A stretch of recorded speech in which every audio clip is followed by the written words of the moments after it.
westerly flow through the weekend. Rain continuing across the southeast as we move through into the afternoon. Some heavy bursts possible, some local disruption. Brightening up across the rest of the UK, a mixture of sunny spells and showers. Some of the showers will be heavy at times, quite frequent across the north and the west of the UK. Quite breezy around the coast, just making it feel quite chilly. Temperatures the mid to high teens for many, perhaps locally 20 in any drier slots, but quite cool for the time of year, particularly under the cloud and rain. Into the evening time, you can see blustery showers pushing in across much of Scotland, frequent in the west, some of these heavy at times, wind gusts around 30 miles an hour. And similar across Northern Ireland into southern parts of Scotland, northwest England too. Across into Wales, the West Country, frequent showers. The Midlands, drier with some sunny spells this evening, but that rain just clearing southeastern parts as we end the day. Blustery showers continuing overnight into Sunday morning, particularly across the north and the west of the UK. Elsewhere, clear spells and staying quite breezy, so it will stop temperatures from dropping too low. They're quite fresh air, so even in towns and cities getting close to single figures to start Sunday morning, but cloud already thickening across parts of Northern Ireland into western Scotland as the next weather system moves in. Outbreaks of rain pushing in here, this spreading into western parts of England and Wales across much of Scotland as we go through the day. The winds picking up, turning quite blustery, some of that rain heavy at times. Further south, drier with some sunny spells, a few showers, and again temperatures in the mid to high teens for most of us. See you again soon. Looks like things are heating up. Boxed boilers, sponsors of weather on GB News.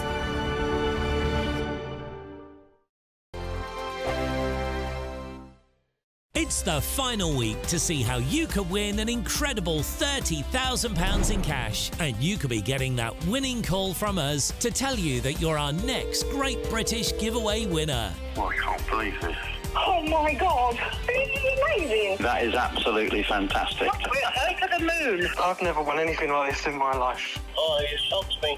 I never won a penny in my life. If I was there, I'd buy you a drink. Get your entry in now for another chance to win £30,000 in tax-free cash. Text cash to 63232. Text costs £2 plus one standard network rate message. You can enter online at gbnews.com/win. Entries cost £2 or post your name and number to GB07 PO Box 8690 Derby DE1 9TT. UK only. Entrance must be 18 or over. Lines close at 5 p.m. on the 30th of August. Please check the closing time if listening or watching on demand. Good luck.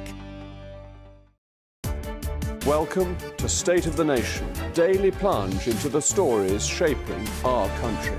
I'm Jacob Rees-Mogg, and Monday to Thursday we bring you the insights, the facts, the truth about how our country is being governed. Because what happens in Downing Street matters down your street. Tune in to State of the Nation every Monday to Thursday, 8 to 9 o'clock. Only on GB News, the People's Channel, Britain's news channel. Hi there, I'm Michelle Dewberry, and I'm going to take a second to tell you all about my show, Dubes & Co. We start off with the issues of the day. We then bring in both sides of the argument. We get rid of the disrespect. And then you throw me into the mix. And trust me, I'll tell it exactly how it is. And then, of course, the magic ingredient, you at home. We mix it all together, and what have we got? In my opinion, the best debate show in town. Monday to Friday, 6 till 7 on GB News, Britain's news channel. Are the newspapers getting you down? My wife didn't divorce me that month. Struggling to separate the wheat from the chaff? I know that it's a bit of a circus at the best of times. Well, don't worry, Headliners has got you covered. We'll take the burden of reading the day's news, and if we get depressed, who cares? It's an occupational hazard, frankly. That's Headliners on GB News from 11 p.m. till midnight, and the following morning, 5 till 6 a.m. on GB News, the comedy channel. Nah, just kidding. Britain's news channel. I'm Patrick Christys. Every weeknight from 9, I bring you 2 hours of unmissable, explosive debate and headline-grabbing interviews. What impact has that had? We got death threats and the bomb threat and so on. As time passes, she could have saved Storm. You made my argument for me. My guests and I tackle the issues that really matter with a sharp take on every story. Went everywhere. Something practical could be done. Or I can become something different. Patrick Christys tonight from 9 p.m. only on GB News, Britain's news channel.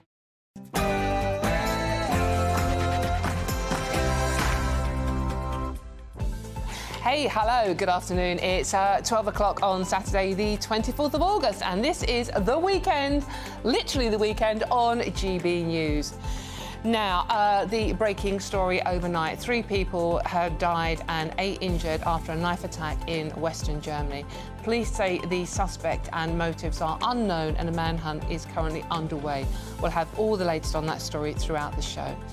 And today, unbelievably, it marks 50 days of Sir Keir Starmer in number 10. But it certainly has been a smooth ride so far. He and his Chancellor now find themselves in hot water over plans to abolish winter fuel payments for millions of pensioners. And former BBC presenter Jermaine Jenas says he is ashamed and deeply sorry as he admits to sending inappropriate messages to female colleagues. What's next for the disgraced star? Well, hope you're having a smashing weekend out there. Thank you for joining me. I'm Dawn Neeson, and The Weekend starts right here and now.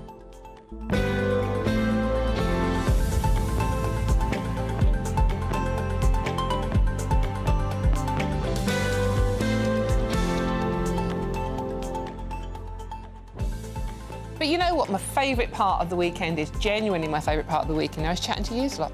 So, if you want to join in the conversation, have a chit-chat, it's a weekend, we talk about whatever you want. But, you know, especially the stories that matter to you, that's what we're about, that's what GB News is about. So let me know your thoughts on all the stories we're discussing or anything you want to add into the debate. It's very simple. All you do is you visit, she's just trying to remember, gbnews.com/yoursay and join the conversation. Now, I've got a cracking panel for you to start off with. It's political commentator Jonathan Liss. Hello, thank you very much. And leader of the Heritage Party, David Kelton. Thank you very much for joining me on a slightly soggy Saturday afternoon, it has to be said. But before we get stuck into today's stories, here is the main news headlines for you with Sam Francis.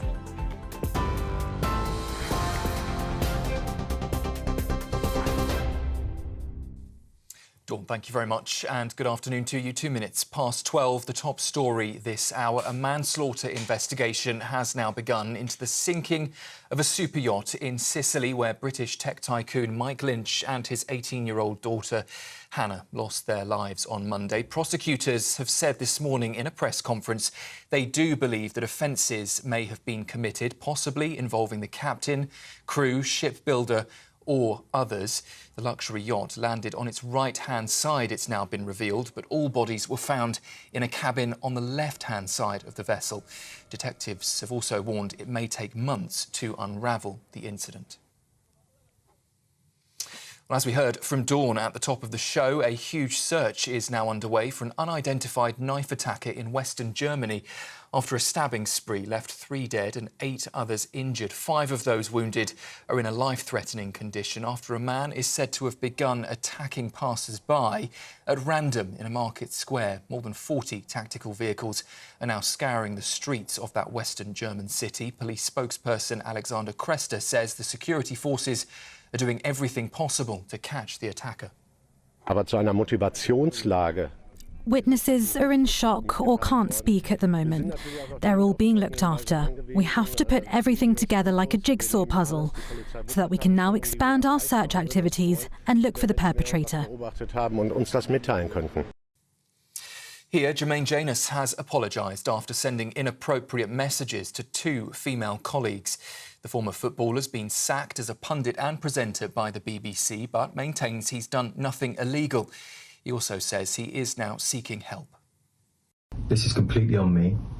I am 100% in the wrong and I accept full responsibility for that. And it's something that obviously I need to address and look at myself. The family situation is the thing that's is at the forefront of my mind that I'm trying to just piece back together. But I've also got to be able to kind of look myself in the mirror and understand where I've gone wrong and understand that this is on me, it's not anybody else, there's nobody else to blame here.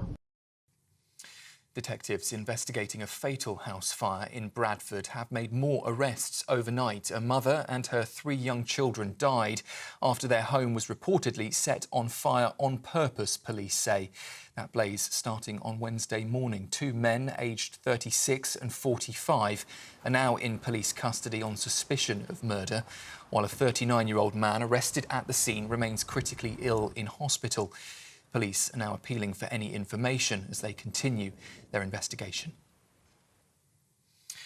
Well, pressure is growing on the government to overturn plans to scrap the winter fuel payment. Pensioners who don't receive pension credits or other benefits will miss out on up to £300 of support. It comes after the energy regulator put up the price cap, meaning the average energy bill each year will rise by £149 from October. And former Prime Minister Rishi Sunak says he also wants a vote in the Commons. Well, just a quick update for you on news we're getting from the Russia and Ukraine conflict. We understand at this stage that there have been a number of prisoner exchanges, possibly 115 prisoners of war swapped from each side, facilitated by the United Arab Emirates. That exchange reportedly involved Russian servicemen who were captured during Ukraine's incursion into the Kursk region. So that news just coming to us from the Reuters news agency. At this stage, not confirmed, but it does appear that a significant sized prisoner swap has taken place. That comes as the Prime Minister, Sir Keir Starmer, has said Britain will back Ukrainians today and always, he says, in a message to mark the country's 33 years of independence. I want you to know that we stand with you for as long as it takes, with whatever it takes, until victory, until a just and lasting peace. Well, voters in Ukraine backed a decision to leave the Soviet Union in 1991. And here, local community groups are planning events to mark that day, including in London, where British Ukrainian Aid are hosting a special ceremony in Holland Park. Those are the latest headlines for now. I'll be back with you in half an hour. For the very latest GB News direct to your smartphone, sign up to News Alerts by scanning the QR code or go to gbnews.com/alerts.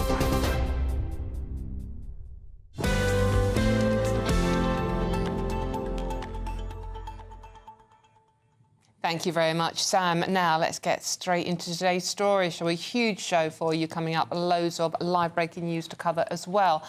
Now, including this story from Germany, a manhunt is underway after 3 people were killed and 8 injured in a knife attack in Western Germany. The attacker fled the scene and police are searching for an unknown suspect. A motive for the attack is still not clear either. Joining me now is national security expert Anthony Glees to explain a little bit about what happens in these attacks, how these attacks occur. Anthony, thank you very much for joining me this afternoon. Now, Anthony, we know very little about this attack apart from 3 people killed, 8 injured in the Western German city of Solingen. The attacker fled the scene and there's no motive at the moment. But it happened at a festival where 75,000 people were expected to attend, celebrating this particular city's 650th anniversary. So it was a party atmosphere, it was a festival. Anthony, it's festival season. We have the Notting Hill Festival coming up in London, Notting Hill Carnival coming up in London this weekend. So can you just tell us a bit more about, what you know about this particular attack and how we cope with these things when they happen? Well, Dawn, I mean, what we know is that the cops are saying virtually nothing about who they think is the perpetrator. They haven't got him.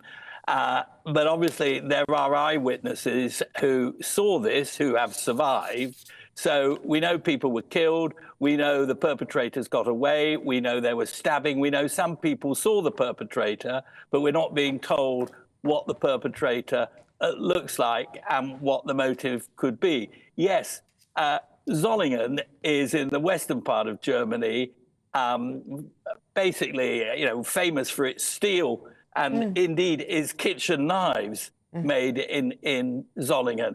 The people in that part of Germany are very decent, relaxed, laid back. And indeed, this was a festival of diversity and advertised as such also to celebrate the 650th anniversary of the founding of Solingen. So the cops say there's no motive. I'm always anxious about that. I mean, obviously, the motive was to kill people and to kill people by stabbing them. That can be established straight away. it's worth bearing in mind that these knife crimes are comparatively rare in Germany. There are about 9,000 knife-related incidents in Germany in 2023. In the UK, there were 49,000. It's a much bigger problem in Britain than it is in Germany. So Germans are very shocked. What I think needs to happen is that people need to be given a very quick idea of whether or not this was terror-related. Again, the German cops are not particularly good at saying if they think an incident was terror-related.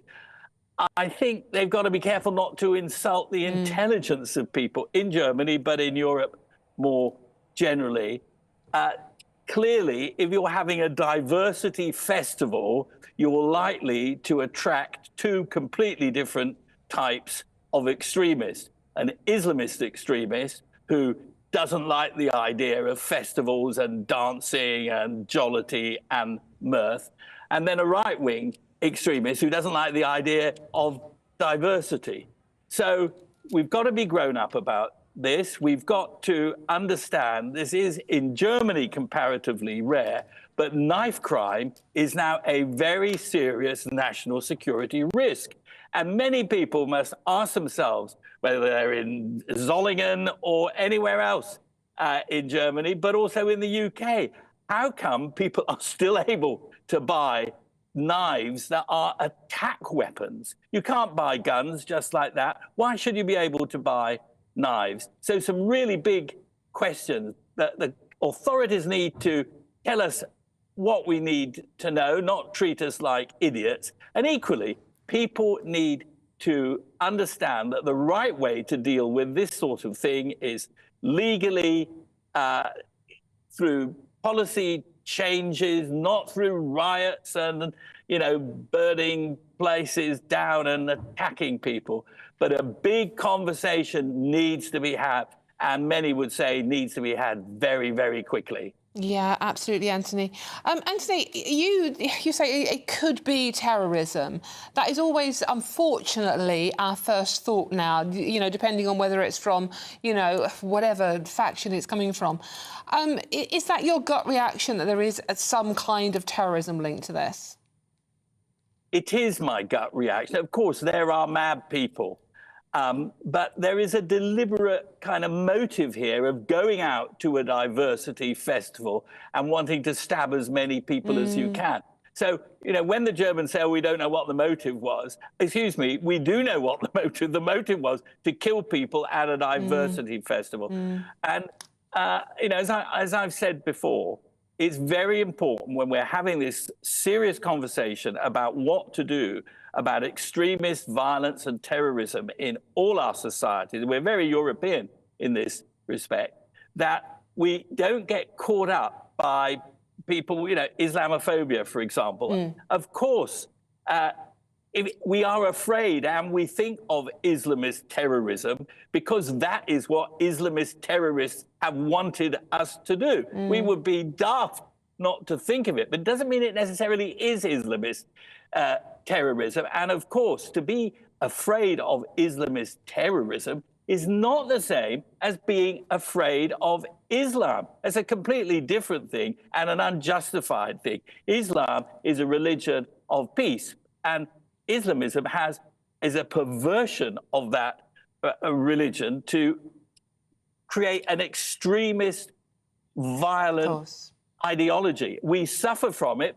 We suffer from it because we have suffered from it. So we can't run away from these questions, but we need to have them in a sober, calm way. And as I say, banning knives or selling them under license or not selling them to anybody under the age of 30 would be a real first step everywhere in Europe, including the UK. That's brilliant. That's very wise words indeed. National security expert Anthony Glees, thank you very much for joining us and bringing us up to date on the live breaking story from Germany about 3 people. Sadly, we hear it all too often, don't we? Losing their lives at a festival in a knife attack. I have let's see what my panel make of this. We have Jonathan Liss and David Curtin. I'm going to come to you first, David, on this one. I mean, we hear it all too often now. People go out for a nice time. This was a festival celebrating 650 years of this particular city. I know very little about it. It's in the western part of Germany. It's not got a huge population.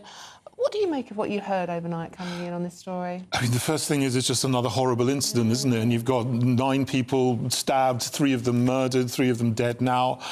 So you think about the families, you think about the communities and how awful it is for them. But, you know, there needs to be some statement and some recognition of what this is. And, you know, I'm not going to say who it is, but there are comments and there are eyewitness statements you can see on social media. You can look it up for yourself and see what people are saying about what they think happened there and who did the attack. Obviously, the media, the police are not saying anything because they want to calm down tensions. They don't want any increase in tensions, absolutely understandably.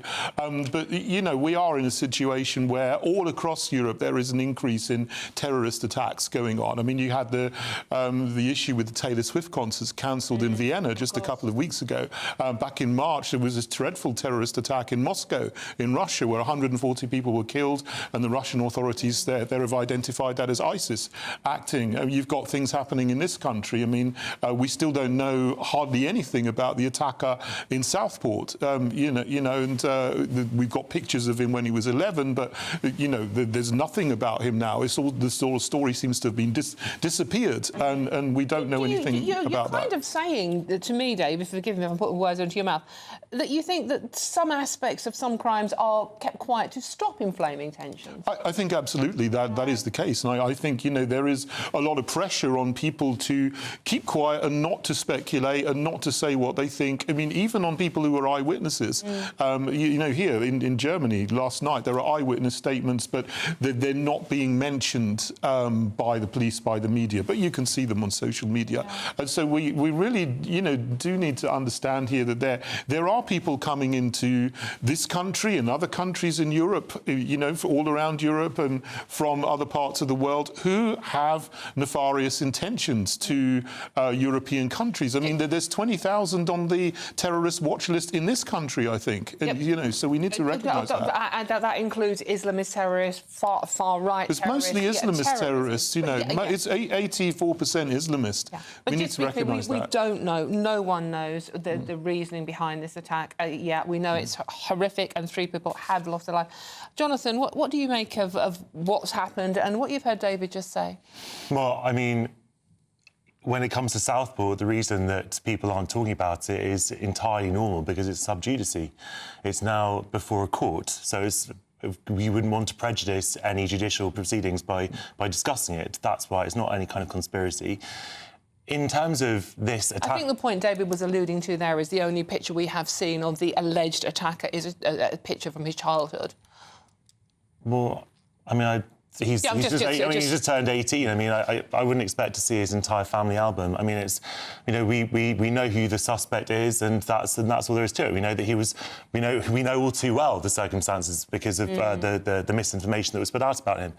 When it comes to this attacker, I mean, I couldn't possibly speculate on who he is. That information hasn't been released. I don't think we've learned, if we've learned anything from the last month, is that social media is not the place that we should be turning to find out who committed violent acts before the police have actually confirmed it, because of the risk of that misinformation, because of bad faith actors trying to inflame tensions where there might not be. And look, I think we also have to be mindful of the fact that ethnicity does not connote intention.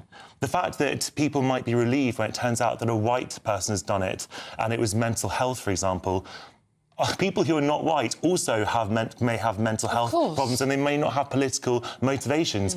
I think we need to get away from this idea that the working definition of terrorism is a violent act committed by a Muslim person. It's just racism in another form. There might be... Do you think what David's just said is racist? No, I don't think it's racist, but I think we have to be incredibly careful when having these conversations, that we avoid getting into this idea that if white people do something, it's mental health. If brown or black people do something, it's somehow kind of a political act. Look, in a way, anything like this is terrorist, even if it doesn't conform to an official label of terrorism, because it makes people scared. It sows terror. It makes people scared about congregating in crowds.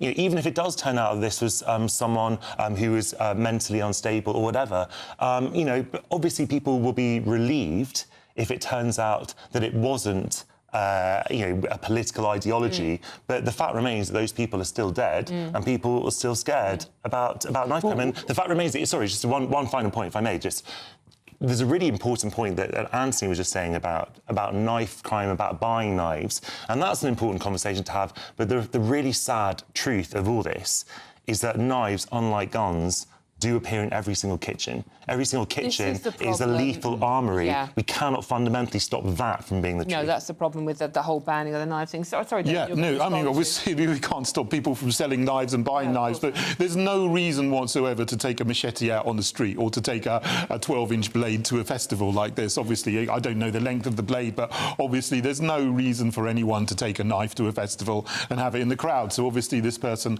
wanted to do something. They had an intention. We don't know what it is yet, but we mustn't minimise the threat of Islamist terrorism, because on the watch list in this country, all around the Western world, we know that the vast majority of terrorist attacks are perpetrated by Islamists. And, you know, what I'm worried about is that here we have a narrative being created that it's the far right which is the enemy of the state, the far right which is the problem, which hardly exists in this country. And that minimises the real threat of Islamist terror and people coming into Europe, coming into the UK with nefarious intentions. And we need to stop them from coming in. We need to stop people coming illegally across the channel, because we don't know who is coming across the channel with what intentions and what, criminal intent. And some of those people have been engaged in criminal activity, terrorist activity already. So there is a big, big issue, and it is related to the movements of mass migration that we've had over the last 20 or 30 years. It seems an extraordinary thing to say when the last month we've seen literal riots on the street, not by Muslims, well, there's hardly been by riots. people who are attacking mosques and trying to burn down a hotel full of asylum seekers. I mean, you can't possibly deny that far-right terrorism exists, and it's a clear and present threat.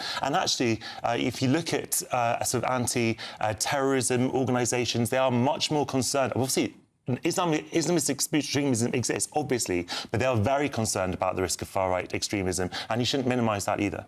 Well, no, I mean, what we've seen over the last 2 or 3 weeks is actually a lot of false information going out, trying to maximise this idea that there's a far-right that we need to be worried about. I mean, there's who is it, Nick Lowles of Hope Not Hate, actually put out a tweet saying that there's a Muslim person, Muslim woman, there's some far-right people are threatening to throw acid in her face. That turned out to be completely false, and that nearly created a riot in Middlesbrough. There was this information put out one day there's going to be 100 far-right riots going to take place on the Wednesday after the mass murders in Southport. That was false information, and nothing happened at all there. And so there is a lot of false information. Riots did happen. No, not on that day. Not on the Wednesday, which was 9 days after the mass murder in Southport. There was nothing happening at all on that day. And that is a fact. You can verify that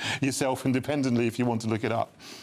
Well, gentlemen, we have run out of time there. Thank you very much. And just to reiterate that we don't know anything about the attacker in this case. We do know that 3 people have sadly lost their lives. 8 people are injured. It happened last night at 8:30 UK time, 9:30 in German time. So, it's a tiny city as well, 160,000 population, 75,000 people expecting to attend that 3-day festival to mark the city's 650th anniversary. So thoughts with everybody out there. Obviously, there are 3 families at the moment who are mourning their lost loved ones, right? But we do move on. For all the best analysis and opinion on that story and more, please do go to our website, which is at gbnews.com. Now, this is Dawn Neeson, and this is indeed GB News, and there is loads more coming up on today's show, including, does the TV industry really have a problem with working class? We're having that discussion after this, and you don't want to go anywhere, because this one's going to get very feisty. See you soon.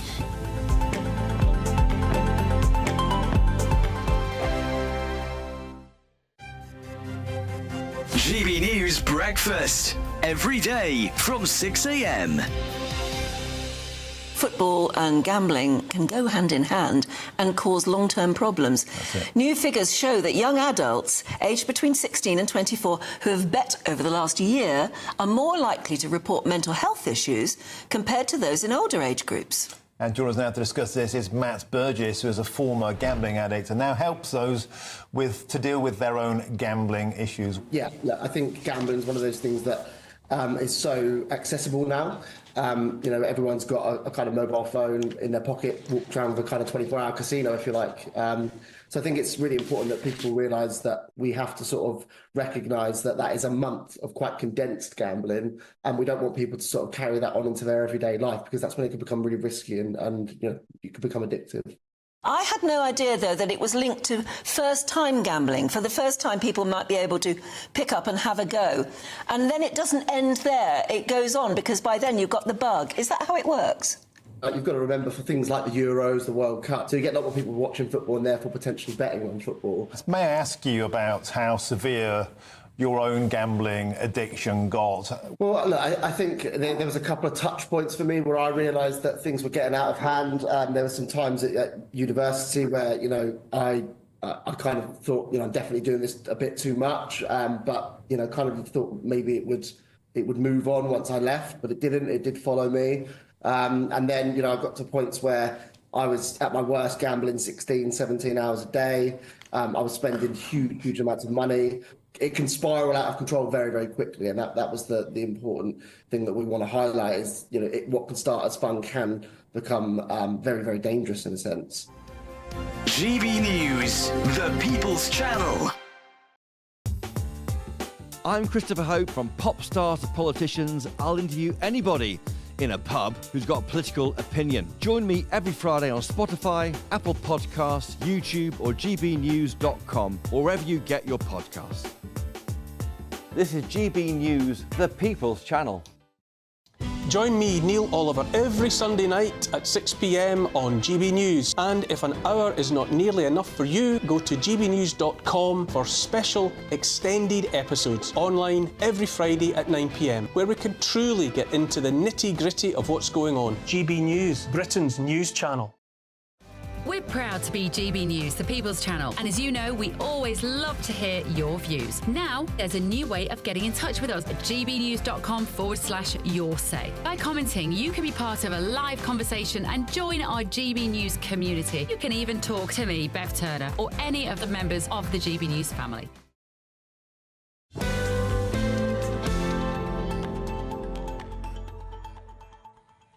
Welcome back to The Weekend with me, Dawn Neeson. Literally at the weekend. Hope you're having a wonderful weekend out there. Let's see how many times I can say The Weekend. I'm plugging the brand. Because the weather isn't great, is it, to be honest with you? So you might be staying in and watching some telly this weekend. Obviously, hope it's GB News because we're the best. But James Graham, the writer of the Gareth Southgate theme play Dear England, which is brilliant, by the way, I've seen it, has criticised the television industry for its lack of working-class representation. He highlighted government statistics showing that up to 49% of the UK population identifies as working class, called Blimey Geezer, yet only 8% of TV industry workers come from that demographic. He's accused broadcasters of avoiding the issue, which he believes is worse than ever. So let's see what my panel make of this. I'm making no aspersions about your classes in any way, shape or form, but Jonathan, you are a little bit posh, aren't you? Is it that obvious? Sorry, I try so hard to conceal it. Your Cockney accent's slipping a bit. Yeah, I mean, obviously, when it comes to conversations about working-class people on TV, I am on TV, not in quite the way that he's talking about here, but I am not working-class. But look, there is an issue here, a serious issue that he points out. Obviously, I'd want to know where the figure of 8% comes from and how that's kind of defined. I think it's harder to define working class as opposed to other factors such as ethnicity, because class, a lot of it comes down to identity as well. A lot of it is economic, and particularly when you talk to economists on the left, they'll define it often as purely an economic metric about what are your circumstances now. You can obviously become working class. You can you start working class and become middle class, and in fact, you can grow up middle class and then not depend on your family in any way and actually become working class, according to some theories. Interesting. If you're not depending on any kind of family wealth and you're living with people who in poverty, technically, are you still middle class in that situation? Would people describe you as middle class? It's interesting. Then obviously there's the upbringing, what kind of education you have, what kind of exposure to different culture you have, and all this stuff. So it's really complicated. complicated. But the point he's making, which I think is a valid one, is that it's very expensive now to get into the creative industries, which is why you have so many more privately educated kids going into music and acting. You see, who the big singers are, who the big actors are. A lot of them went to, the sort of the top schools in the country, and that can't be good for diversity and inclusion. So that's kind of the conversation that is a kind of a better conversation to have, I'd say. Yeah, he came out with this in his McTaggart lecture in Edinburgh to call upon greater opportunities for for different classes in TV. Because let's face it, we all watch TV. We're all different classes. It's not just middle-class kids who've got a few bob behind them. What do you make of what he said? I wonder, because I think people are moving away from TV. I mean, obviously not GB News is the audience going up, within the news sector. But the mainstream channels that we had when I was a kid, when there were just 2 or 3 channels, and people are moving away from them now because a lot of what they put out is just just dreadfully woke all the time. It's just really. I don't watch it. But, if you want to get into one of those platforms like that, it's very, very hard if you don't come from a moneyed family. I mean, you want to do an internship with them. It's almost like you have to give up 6 months or a year of your life to work for free, to be a runner or whatever, or to do all the dog spotty jobs. So then you get known, and then you can work your way up the ladder for that. But, there's not really an entryway for people who come from the working class, who haven't been to university, who are not from a moneyed family, to go into an entry-level job, earn £20,000 or £30,000 a year for your first year or 2, and then work up. You can do that in a supermarket, but you can't do that in a media corporation. So it's very, very difficult. But they do have these traineeships, which are paid under the Equality Act, but they are usually for what they call BAME. I hate that acronym. Black, Asian, and not Middle Eastern, but minority ethnic. I absolutely hate it. I don't think I've met anyone that would fall into that description, who actually likes that description. Yeah, no, it's dreadful. Or if you're LGBT, you can always, stick on a wig and pretend to be a woman and, get yourself an internship if you want to. But it tends to be for those 2 groups of people, but it's not for white working class people, especially white working class boys, who really get a bad deal from this whole diversity, equality, inclusion narrative and complex that's going on. So really, I think there needs to be, true diversity, not just diversity of characteristics, but diversity of opinions. Interesting that you mentioned that. I mean, of a person of colour. Do you think that we should take classism in this country more seriously? A bit like we take racism, rightly so, very seriously. Do you think that we maybe should consider the discrimination, as you say, certainly white working class boys, suffer in this country? Well, absolutely they do. I mean, I really feel for those. I mean, having been a teacher for a very, very long time, and you see that the opportunities for white working class boys are really, really not there in the same way that you might be if you were an upper class woman. You get more opportunities if you're in that characteristic than otherwise. So really, there's not an equal starting point for people, for different characteristics, but also for different classes. But, there are different opportunities. I mean, people can go into technical education and learn a trade, and I think that's something that we really need to focus on a lot more, so that people who have the aptitude to the technical rather than academic don't fall behind. And that's the way to do things, really, that would benefit the most people. What about you, Jonathan? Should we treat classism in the same way as we treat racism? Well, I mean, it depends on what you're talking about. If you're talking about discrimination, then if you can approve discrimination on the grounds of class, then absolutely that should be treated very seriously. Obviously, classism, as you call it, doesn't have the same kind of history and sort of perniciousness as racism. Obviously, racism has led to sort of actual genocides taking place in the past, which is not that. Although, mind you, I suppose you did have extreme persecution of different classes at various points in history, in the Russian Revolution, etc. Obviously, discrimination is on protected characteristics is always a bad thing, and I think that it's really important in this country to provide opportunities for working class people so they can have the same opportunities as everybody else. That's not something that I think a lot of people disagree with. But you do think, from what you were saying earlier, that you can change classes. So you can start off working class and become middle class. You can, start off middle class and become working class. I think that is obviously a lot less common. Yeah. And it tends to be not permanent as well. I'm sort of thinking about the example that a lot of people on the left give about sort of people in their 20s who might have come from quite wealthy backgrounds, but are now not depending on their families in any way and are struggling. And should those people be considered sort of more privileged? Maybe they are in some ways, but they are also living the same lives as other people who Does that make you just poorer, or does that make you working class? Yeah, I mean, the whole sort of metric of upper class, middle class, working class doesn't really work anymore in the 21st century. I think a more useful metric is A, B, C1, C2, D and E, which is what marketeers use. And working class would generally tend to be C2, D, E. C2s would be workers in jobs that now were actually paid quite well. Plumbers, electricians, builders, carpenters. They often get paid more than C1s who are nurses and teachers, for example. So, in a sense, I do agree with you, Jonathan, that actually people who are traditionally working class in some of those traditionally working class jobs actually do better than some people in traditionally professional jobs these days. So that's maybe a more accurate way of looking at things. Well, the point is that in Britain, which is such a deeply obsessed country with class, we don't actually privilege the monetary aspect of it. We kind of think about, sort of other metrics that the people in other countries would find so strange, like do you go to the theatre, do you go to art galleries, what kind of music do you listen to? These cultural artefacts that kind of mark people out as class, the way people look, the kind of dress, the kind of clothes they wear, the names they have for their children, all this kind of stuff that if someone came from Mars, they just wouldn't be able to understand in a way that someone from not this country would be able to understand a kind of monetary stratification, financial sort of differentiations. The culture is much harder to get a grip on. Yeah, no, absolutely. Speaking as someone whose middle name is Maureen. Thanks, Mum. Good old-fashioned working class name there. Right, we have to move on right now. But let me know what you think. I mean, what class are you? How do you define your class? Do you think you can change class? What class would you describe David Beckham as, for example? Very simple to get in touch. gbnews.com/your say. Let us know. Class, huge debate, isn't it? Right, OK, we're moving on, running out of time. Blimey.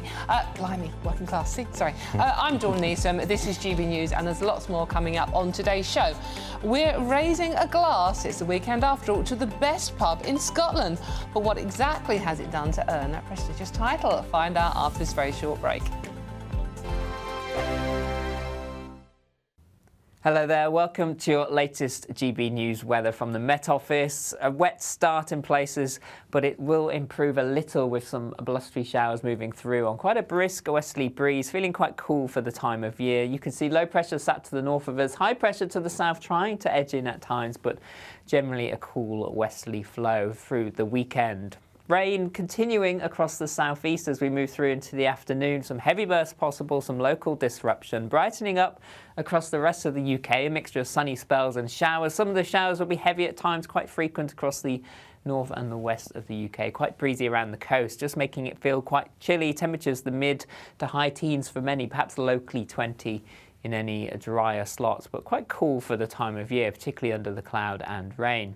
Into the evening time, you can see blustery showers pushing in across much of Scotland, frequent in the west, some of these heavy at times, wind gusts around 30 miles an hour, and similar across Northern Ireland into southern parts of Scotland, northwest England too.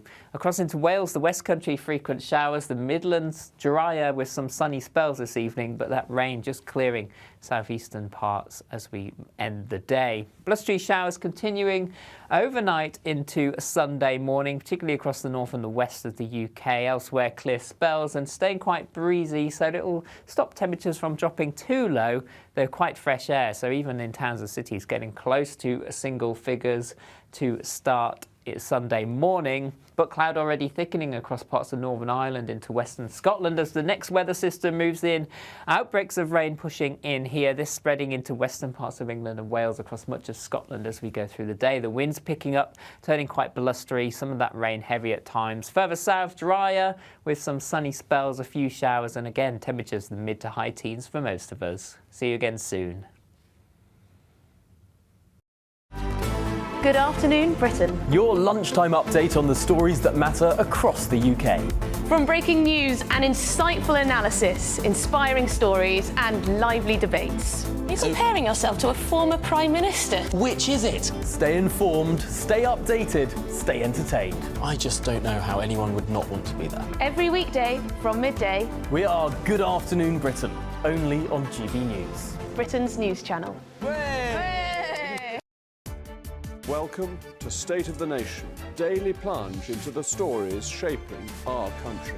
I'm Jacob Rees-Mogg, and Monday to Thursday we bring you the insights, the facts, the truth about how our country is being governed. Because what happens in Downing Street matters down your street. Tune in to State of the Nation every Monday to Thursday, 8 to 9 o'clock. Only on GB News, the People's Channel, Britain's news channel.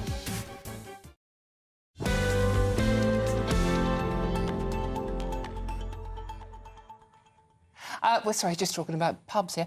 Welcome back. This is The Weekend with me, Dawn Neeson, which is why we're talking about pubs, because it's a bank holiday weekend and I hope you're having a really good one out there. Now, we were going to go up to Scotland, but we are having trouble going to Scotland's best pub because they're obviously enjoying Scotland's best pub, possibly a little bit too much, if you know what I mean. So, in the meantime, we're going to talk about what's potentially going to be the Cotswolds' best pub. Top gear to top beer. See what we did there.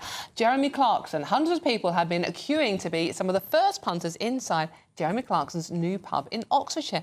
It's called the Farmer's Dog and it opened to the public at midday yesterday. And Prime Minister Keir Starmer hasn't really been banned, hasn't even been there.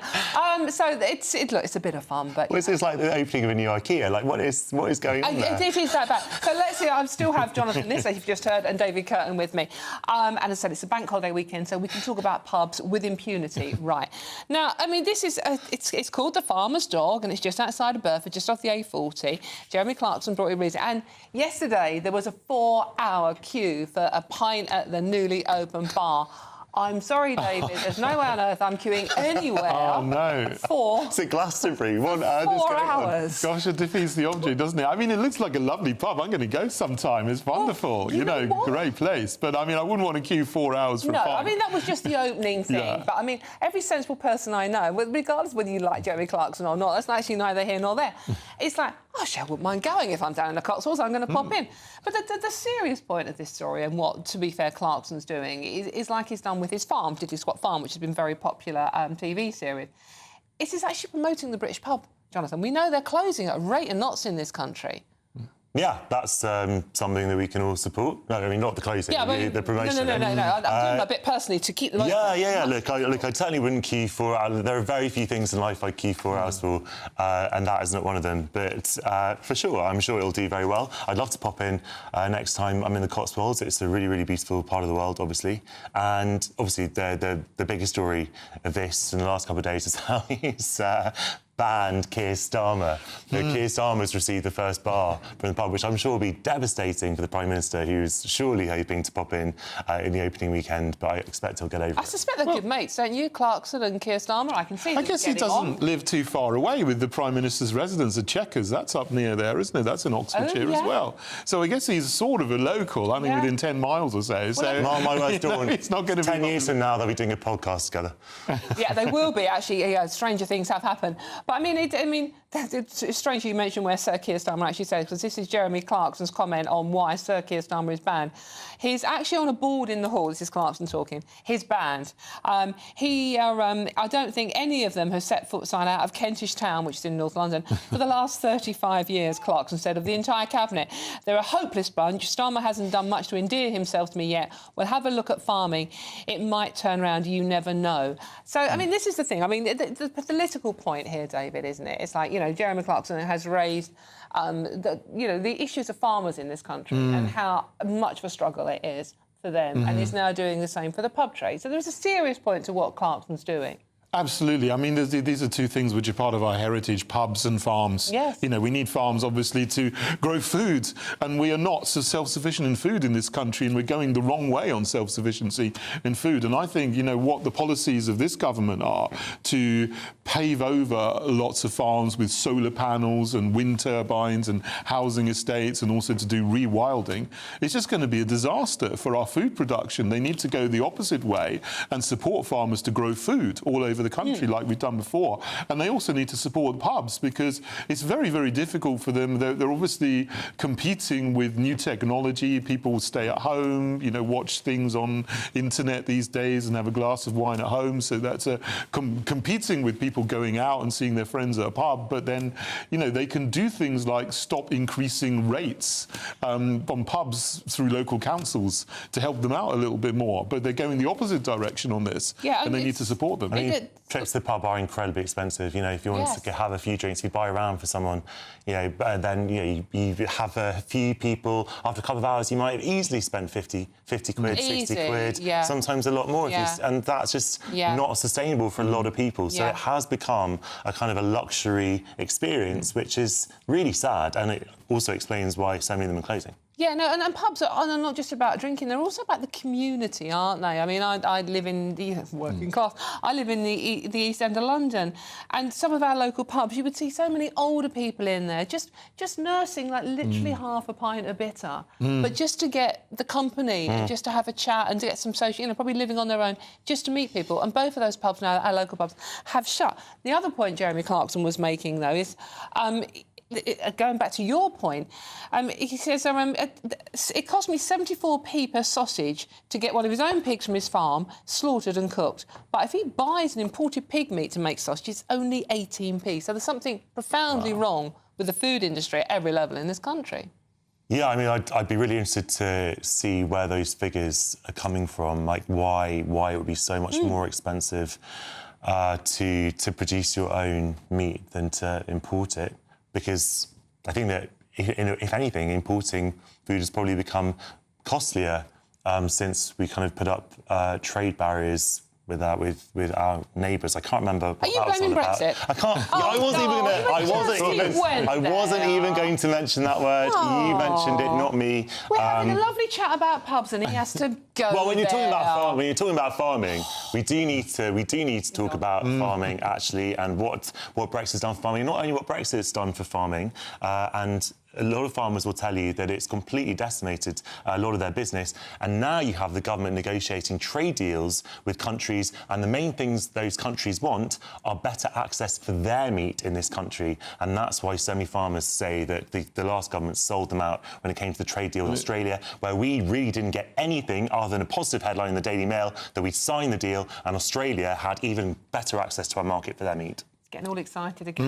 Do you want a quick comment? Absolutely not. It's not Brexit that is destroying farmers in this country. It is what the government have done, both under Johnson and Sunak and now Starmer, continuing this in actually making farm subsidies related to the whole green agenda and sustainability. So they're getting payments for wind turbines, they're getting payments for rewilding, they're getting payments for not growing food in some cases, rather than actually giving them subsidies for what they produce. And that would benefit farmers, and that would benefit food. So we start off with a nice friendly chit-chat about a pub, and straight on to the B word. I never talk about Dawn, I never talk about Brexit anymore. It used to be my thing. I don't hardly talk about it. Right, you're cancelled. You're both going. Huge thanks to both of you. It's my political commentator, Jonathan Liss, and leader of the Heritage Party, David Curzon. Thank you very much for joining me on a Saturday afternoon. And thank you for staying with me on a Saturday afternoon, because there's loads more coming up. I'm Dawn Neeson. This is GB News, and we have indeed got a packed show coming up.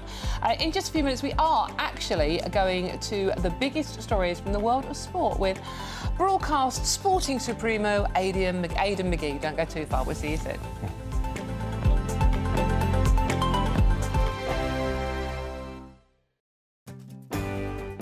I'm Michael Portillo. This is GB News, the People's Channel, Britain's news channel. This is GB News, Britain's news channel. You'll relate to this one. We've all been there, haven't we? Tensions high in the car as you head off on the latest adventure or holiday during the summer break. Now, with the average family set to spend about 3.5 hours a week together in the car driving on the roads during the holidays, new research has shown that our relationships could be tested to the limit. Yes, figures show that 21% are having arguments for simple things like the driver going the wrong way, which we were saying is not actually very simple. That's very serious. I was going to say that. I'm surprised it's just 21%. Yeah. So if I was going the wrong way down the road, you'd know about you'd hear from me. A further 20% squabbling over how their partner drives, yes, and 25% admitting to being more prone to rowing when their kids are misbehaving. It's a lot to deal with, isn't it? Fair enough. Well, we're joined now by dating and relationship coach and author Persia Lawson. Good to see you this morning, Persia. What is it about being in a car that just makes things so tense? Well, I think it's probably quite obvious, isn't it? It's the fact that we are in a confined space, we can't go anywhere, and it can just really create so much tension and stress, especially if you and your other half or a family member, whoever you're in the car with, are going through a little bit of a tricky time. And if it's really hot outside, that doesn't help either. So inevitably, it creates a lot of irritation and bickering, I would say, from my experience. And what is it about children? If you add children into the mix, it just makes things very, very difficult, doesn't it? Well, yeah, because there's a lot of, are we there yet? Yeah. Kicking the back seat and just squabbles, kicking the siblings. So adding children into the mix is just going to turn the heat up on that tension. GB News, the People's Channel. Hi there, I'm Michelle Dewberry and I'm going to take a second to tell you all about my show, Dubes & Co. We start off with the issues of the day. We then bring in both sides of the arguments. We get rid of the disrespect. And then you throw me into the mix. And trust me, I'll tell it exactly how it is. And then, of course, the magic ingredient, you at home. We mix it all together and what have we got, in my opinion, the best debate show in town. Monday to Friday, 6 till 7 on GB News, Britain's news channel. I'm Patrick Christys. Every weeknight from 9, I bring you 2 hours of unmissable, explosive debate and headline-grabbing interviews. What impact has that had? We got death threats and the bomb threats on. As time passes, she could have said Storm. You made my argument for me. My guests and I tackle the issues that really matter with a sharp take on every story. Went everywhere. Something practical could be done. Or I can become something different. Patrick Christys tonight from 9 p.m. only on GB News, Britain's news channel.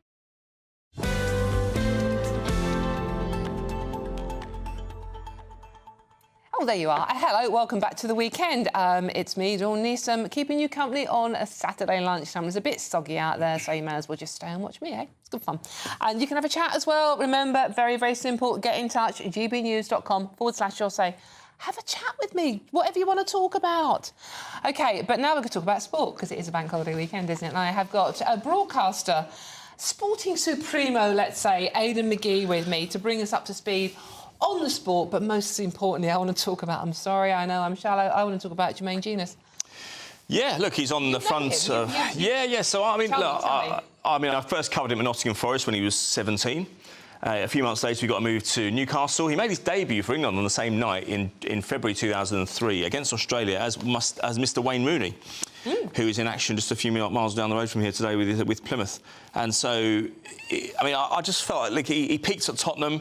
I just felt he chucked his career in a little bit early because he wanted to do this kind of work. And so I introduced him to I wasn't the first to introduce him, I don't think, but I certainly introduced him to TV outside of his normal football duty. And I got him on Sky a few times. And he was good. He was decent. He was very reliable. He was amenable, very personable. I didn't necessarily think he had the charisma to go as far as he did. If you'd said to me in 2012 that he was going to be on the One Show, I'd have said you were barking mad, quite frankly. But look, a decent guy. But when I knew him, haven't drifted apart, I'd say, in the last 10 years or so. But I still have his number.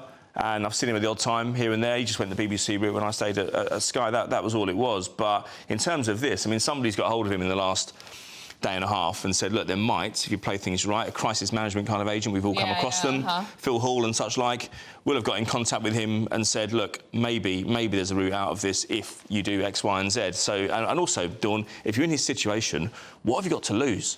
Because I can't see anybody picking him up now. If you've got a choice, there are loads of people who want to do what he wants to do, what he does. Oh, absolutely. Who can do that. They can probably do it cheaper.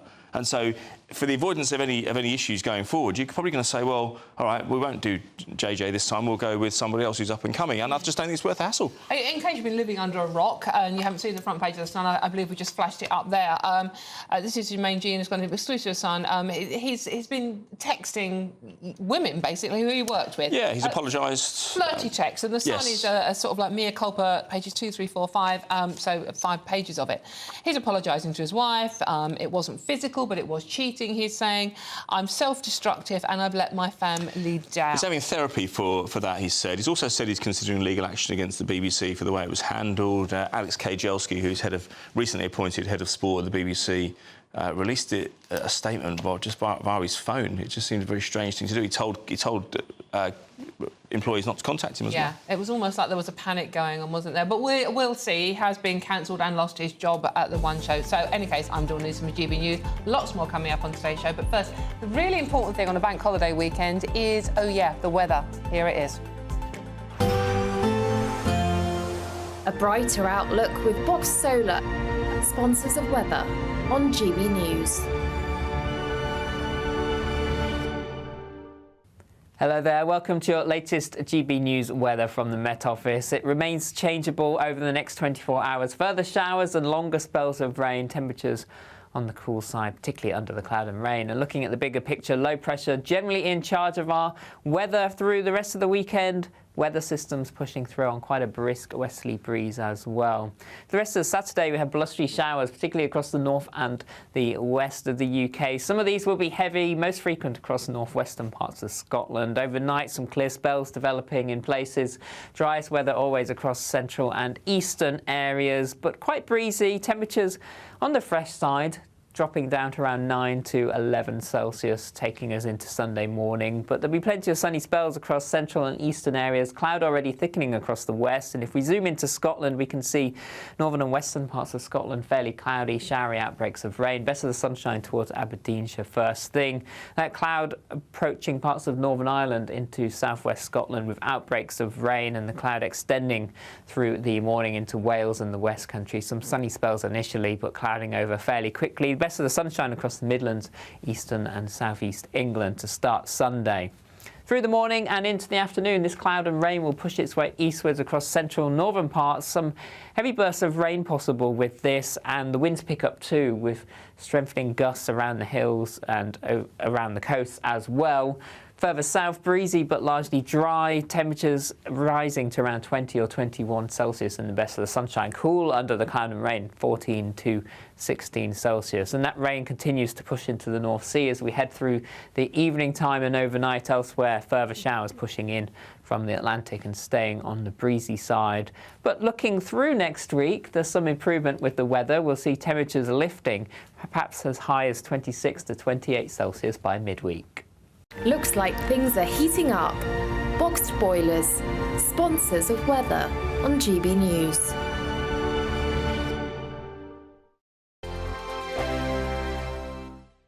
It's the final week to see how you could win an incredible £30,000 in cash. It's extra cash that could really make a difference to your coming year. You could find yourself on that holiday you've always wanted to take, buy that treat that always seemed out of reach, or just send some of those day-to-day financial stresses packing. Time is ticking. Get your entry in now. For another chance to win £30,000 in tax-free cash, text CASH to 63232. Text costs £2 plus one standard network rate message. You can enter online at gbnews.com/win. Entries cost £2. Or post your name and number to GB07, PO Box 8690, Derby DE1 9TT. UK only. Entrance must be 18 or over. Lines close at 5 p.m. on the 30th of August. Please check the closing time if listening or watching on demand. Good luck. This is GB News, Britain's news channel. One local cricket team was made up entirely of one family, the Jollens. The Newmarket midweek seconds played Thurlow and Old Mill Greenian seconds, captained by, here we go, James Jolland. He played alongside family members Henry, Freddie, George, Jack, Archie, Ryan, Brandon and Daniel. even if slightly controversial. One of the umpires was a Jolland to Stephen the umpire. Yes, well, the Jolland family mostly live in Wickenbrook in Suffolk and have played for 4 years for Dullingham Village team before it merged with Newmarket. That's the entire backstory. We're delighted to be joined now by Captain James Jolland and teammate and brother Nick Jolland. Really good to see you both this morning. This is incredible. How did you get the entire family involved in cricket? Well, we started the club about 3 years ago, and it was more friends and family. But then it had this opportunity of this week to get everyone involved, because everyone was back and they all played cricket, various levels, and the youngest being 12, George, and we're all available. So we thought 1 week we'd do the whole team. You booted the friends out for 1 week only? Yeah, they were very good about it. They come and watched. They supported us. How did the other team feel about having an umpire with related ties? Well, the captain of the furlough is one of our friends. We do know him, so he was fine with it, and there was no controversial decisions at all. I think it's a fantastic strategy. No, yeah. You could plant somebody. That's the way in a position of authority. It's a great idea. Oh, look, here's the scorecard we can see on the screen with all of your names on there. Some fantastic English names on there. How does it get between the family members? Is it very, very competitive between you all? As you get older, you work on that, don't you? And you keep that competitiveness out of it. And it's really to play with your sons. It's a great thing to do. Yeah, it's a lovely We've thing all to got do. sons in it. That's why we do it. GB News, the People's Channel.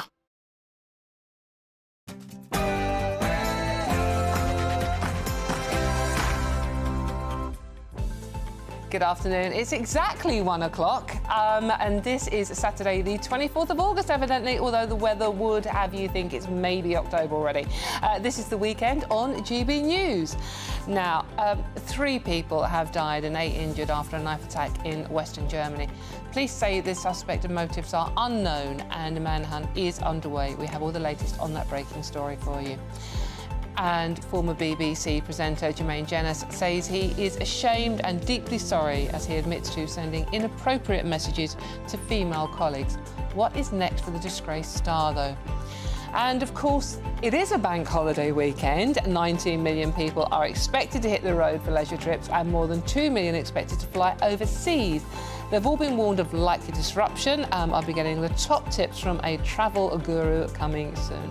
I'm Dawn Niesman. This is indeed the weekend. Thank you for joining me.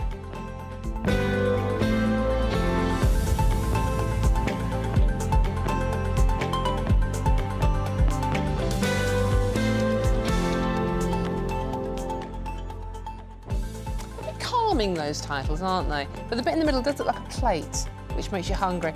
But it is a lunchtime. So I hope you have a smashing bank holiday weekend out there. Thank you for watching.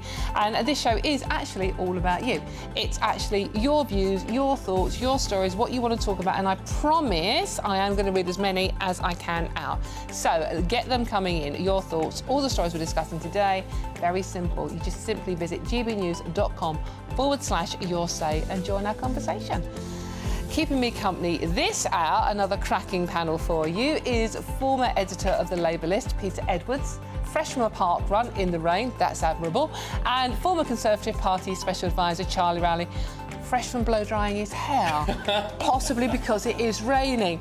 But before we get into today's stories, let's get the news headlines with Sam Francis, who also has immaculately blow-dried hair. What can I say?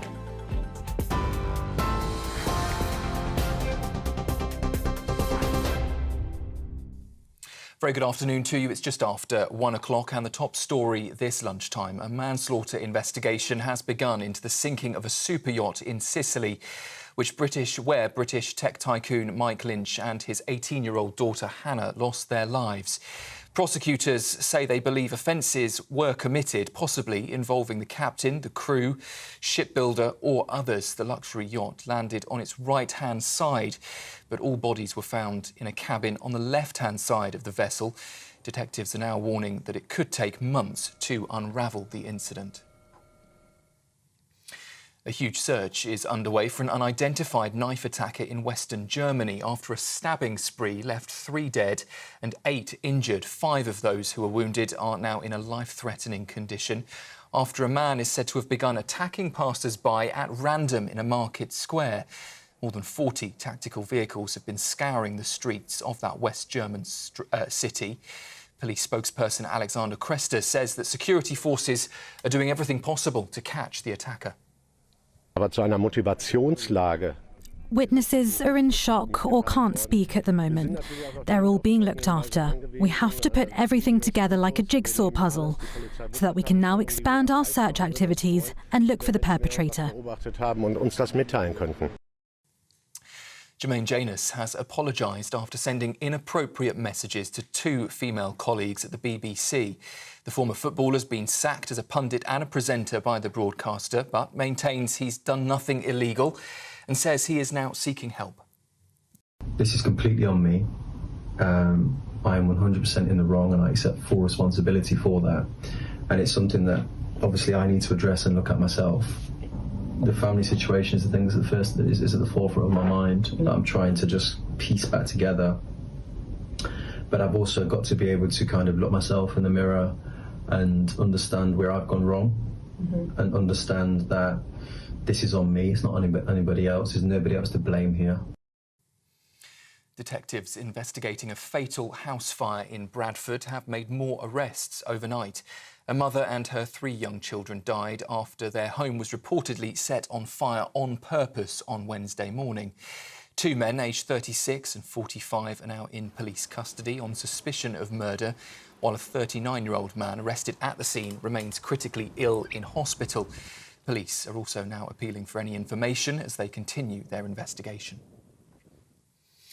Well, pressure is growing on the government to overturn plans to scrap the winter fuel payment. Pensioners who don't receive pension credits or other benefits are set to miss out on up to £300 of support. It comes after the regulator put up the price cap, meaning the average annual energy bill will now rise by £149 from October. And former Prime Minister Rishi Sunak says he also wants to see a vote in the Commons. In the US, Robert F. Kennedy Jr. has suspended his own independent presidential bid to instead back Donald Trump. However, some of his family have said that decision is a betrayal of their values, calling it a sad end to a sad story. The nephew of former President JFK joined the Republican nominee on stage last night in Arizona, with Trump claiming the Democrats want to arrest and silence their political rivals. His candidacy has inspired millions and millions of Americans, raised critical issues that have been too long ignored in this country, and brought together people from across the political spectrum in a positive campaign grounded in the American values of his father, Robert Kennedy, a great man, and his uncle, President John F. Kennedy. And I know that they are looking down right now and they are very, very proud of Bobby. I'm proud of Bobby, you want to know the truth? And finally, 2 stages at Leeds Festival will remain closed for the rest of the weekend after being damaged by Storm Lillian. Some fans are calling for refunds after several live acts were forced to cancel their shows. Passengers across the northwest are also being encouraged to check trains today, while Network Rail's response teams remove fallen trees from the tracks.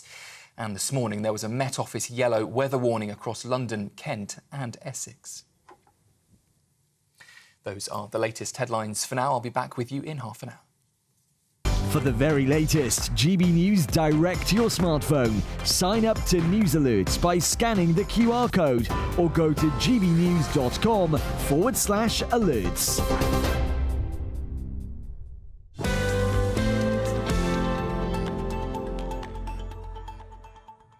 Thank you very much, Sam. It's making my tummy rumble, that logo. I'm sorry, it does look like a dinner plate.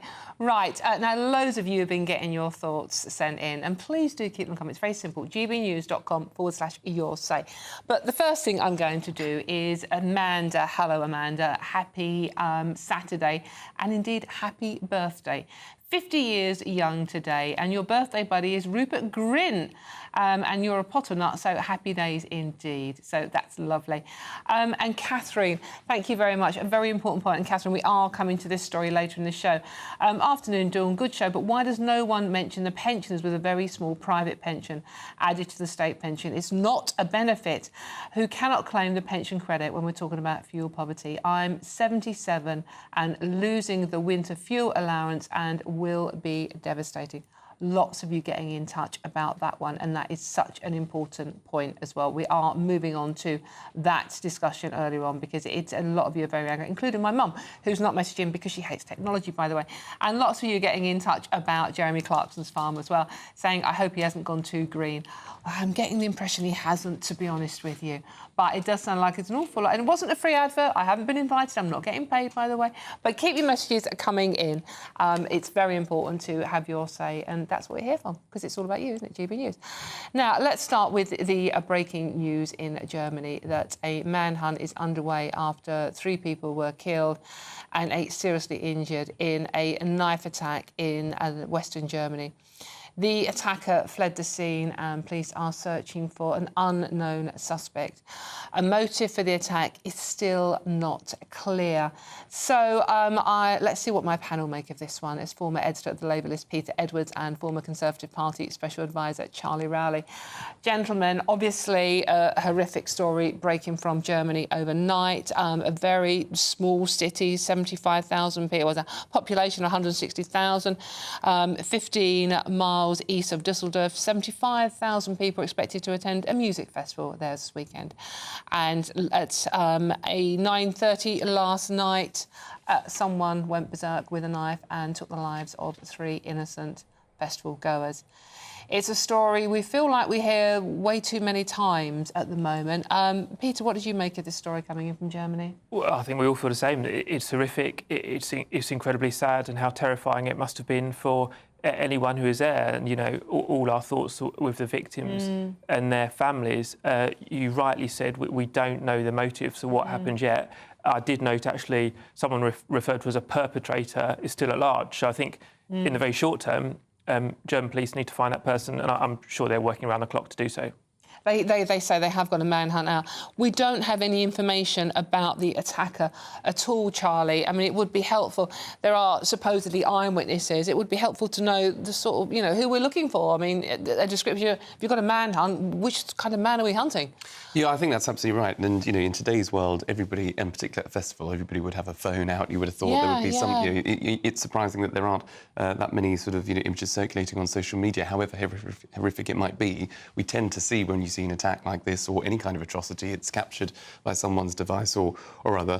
But the most interesting thing also is that, you know, it was a festival that was celebrating diversity, it seems to be. Yes. The Festival of Diversity. So, you know, without speculating, because obviously you never know the motives of any individual that carries a knife or why they carry out the attacks that they do. But, you know, it is a festival of bringing people together that are hoping to celebrate each other's different cultures or different sort of you know, backgrounds, a unifying festival where someone has obviously taken it upon themselves to disrupt that. It's horrible, isn't it? All right, let's go to Germany now and speak to a member of the European Parliament, Maximilian Krah.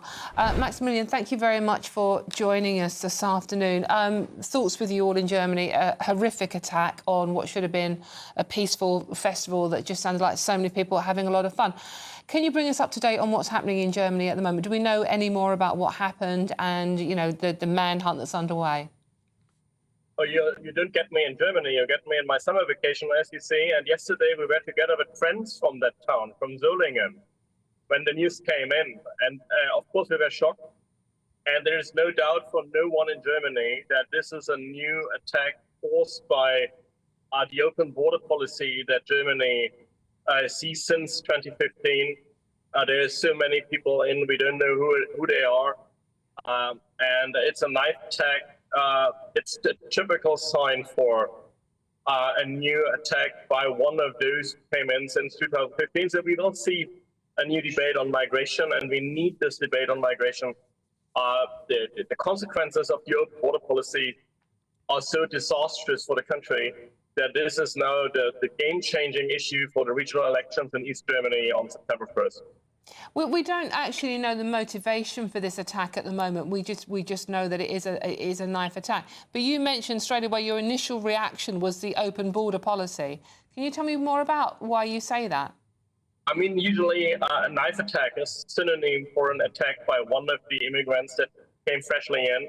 My friends with whom I celebrated yesterday evening from Solingen, they were third-generation immigrants from Turkey. And they immediately say, Germany is crazy. We all know who is using knives. So stabbing with a knife is not a typical crime committed by immigrants of second or third generations or by ethnic Germans. This is a typical first generation issue. Germany did not know knife stabbings before 2015. So it is absolutely likely that it is connected with the open border policy, and the police is looking for a person with what they call a southern descent. They call it he looks like a southerner. This is it's a code for someone who comes from a southern country. Oh, this is total speculation. So let's get the facts first. But this is what the police is. This is what the police is officially looking for. So I don't know one single German who really believes that this is not related to the open border policy. So maybe we are all wrong, but this is the situation in the country now. Maximilian Krall, thank you very much for joining us, bringing up today. Now, obviously, Maximilian has his opinions, very strong opinions, but we would like to say we don't know. We can't speculate on what's gone on here. The only facts that we know is that 3 people have lost their lives at a festival. We are in the middle of festival season, so we can't speculate. I know you were getting quite angry by what you were hearing there, Peter. Well, it's irresponsible to speculate. For Maximilian to talk about open borders, barely 24 hours after it's happened. Let's get the facts first. Surely in Britain, after recent events, we should know that more than anyone. Why speculate and spread fear? That the German police will tell us what's happened in due course, but within hours of the attack, I think it's stupid for Maximilian to go on TV and guess about the causes. What do you make, Charlie, of what you've just heard? Well, I think, I mean, I do agree with Peter. I mean, it's important to get the facts because, as Peter again sort of rightly said, on the back of that 3 terrible stabbings and killings that we saw in Southport, it was misinformation about the perpetrator being not from this country that sparked a whole series of events that we saw bringing the police into action and things like that. But there is obviously a motive, and if it is the case that it is someone who is clearly, unhinged to do what they've done, but it is on the back of a policy that a lot of people do care about. So we've got to get the balance right of understanding the facts, but then we've got to be in a position to talk about perhaps why these things happen. And so, we can't shut down the debate about immigration in this country on the back of far-right riots. That is totally wrong. And the killings were, as I say, the misinformation that led about those riots, but we had riots nonetheless. But there is obviously in this country an issue with illegal migration. There's no justification for the far-right riots, but it's an explanation because there is a strength of feeling that for too long, successive governments in this country haven't dealt with illegal migration properly. And if you're seeing something similar in Germany, if you're seeing it in France, obviously with the rise of Le Pen, if you're seeing it with the Italian Prime Minister from the far right, it is something that is happening in Europe. We can't shut down that debate, and I think that's what we've got to be careful about as well. Do you think Charlie's got a point there by shutting down the debate, that you are encouraging people to be more worried about what's going on, not just in this country, but in maybe other countries as well?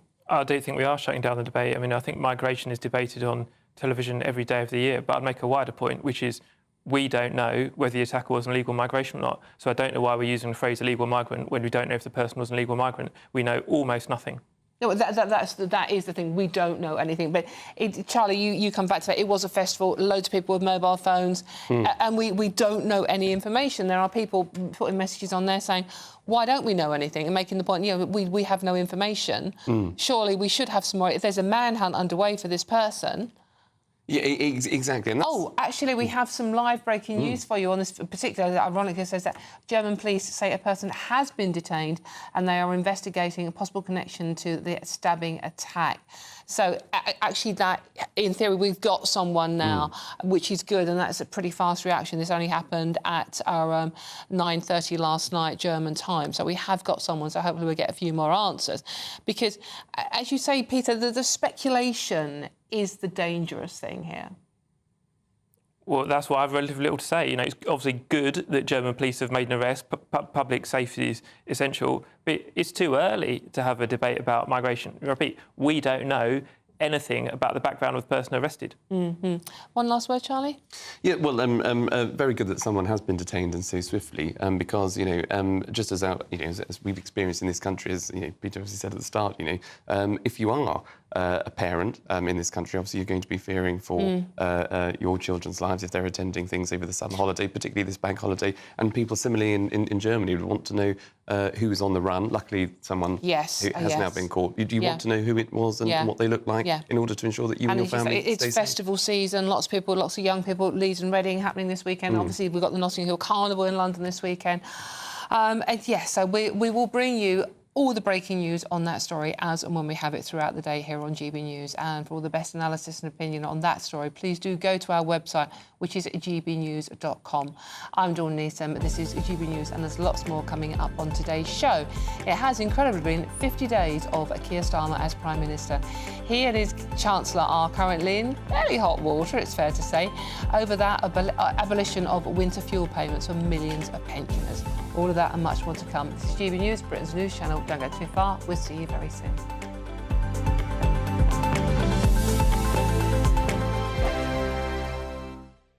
Sunday with Michael Portillo from 11, only on GB News. The Northern Opera Group performs rare and wonderful operas in imaginative ways, enabling audiences and artists to discover new works and composers from across opera's history. The group produces the annual Leeds Opera Festival, which combines new productions of rare operas with a wide range of talks, panel discussions, workshops and other events. 2024 marks the festival's 8th season, and it's set to offer the world a premiere of Northern Opera Group's latest commission, Sherlock Holmes and the Sign of Four, an interpretation of the Sir Arthur Conan Doyle 19th century mystery novel. It's the first ever opera adaptation of the enigmatic detective. The artistic director of the Northern Opera Group, David Ward, joins me now to tell us more. David, welcome to GB News. If this is the first time that Sherlock Holmes has been translated into opera, I'm imagining that may mean that it's quite difficult to do. Is that so? It's certainly a creative challenge, yes, and we knew that when we started on the project. I mean, as you'll know, opera traditionally has been slower-paced stories, ones that relied on less kind of narrative drive and action. So our first challenge was actually how do we translate this kind of story into opera? So it's about looking at that musical language we use, the theatrical language, and I very much hope that we have been able to find a solution to do that. Well, it first started in 2020 when we all had a lot of time on our hands, and I finally picked up the Sherlock Holmes novels to have a read. And as I was reading them, it just struck me that these could make a fantastic opera, as well as those great theatrical set pieces. You know, you've also got a wonderful kind of cast of characters that you could have on stage.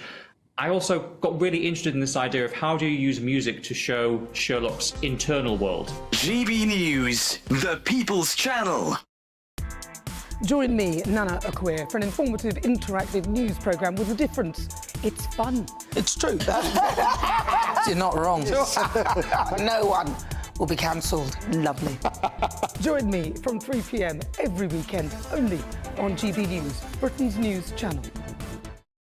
If you want your news to be straight talking... This is a nightmare for the Conservatives again. Down to earth. It's not just Nottingham where this is happening, is it? And most importantly, honest. Hard-working, middle-class taxpayers, they'll get their book thrown at them. Then catch me, Martin Daubney, Monday to Friday, 3 till 6 p.m. on GB News, Britain's news channel. Join me, Neil Oliver, every Sunday night at 6 p.m. on GB News. And if an hour is not nearly enough for you, go to gbnews.com for special extended episodes online every Friday at 9 p.m, where we can truly get into the nitty-gritty of what's going on. GB News, Britain's news channel.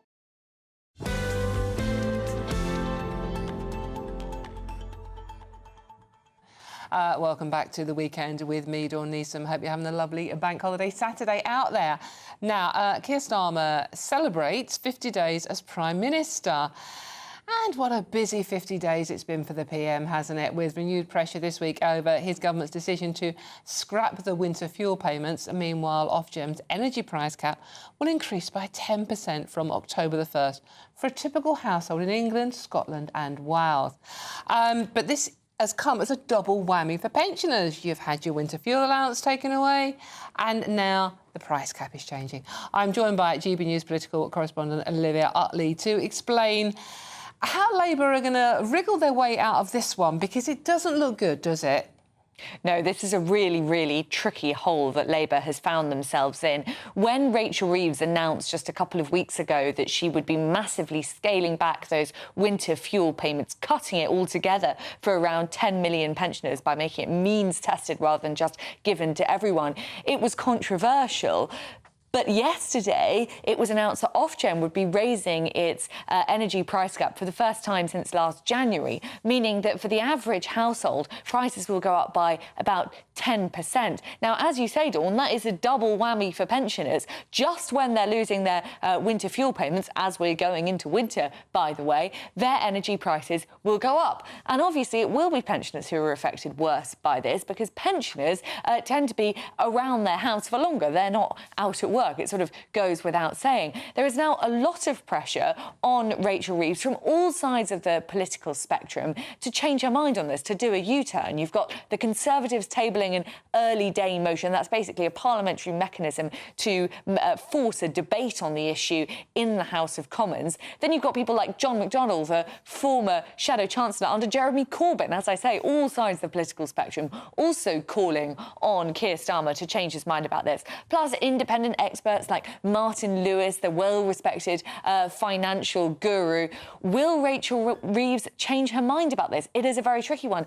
And actually, what happens to pensioners isn't the only problem that this Ofgem hike throws up. It will also have big knock-on effects on the economy. Yes, pensioners and households will be badly affected, but so too will British businesses. And last January, when we saw prices hiked by far more than this time, it should be said, we did see sways of pubs and restaurants having to close for good because they simply could not keep up with those energy payments. That's not what Keir Starmer wants when he says that he wants to go for growth. The economic backdrop for the new Prime Minister suddenly looks a lot tougher.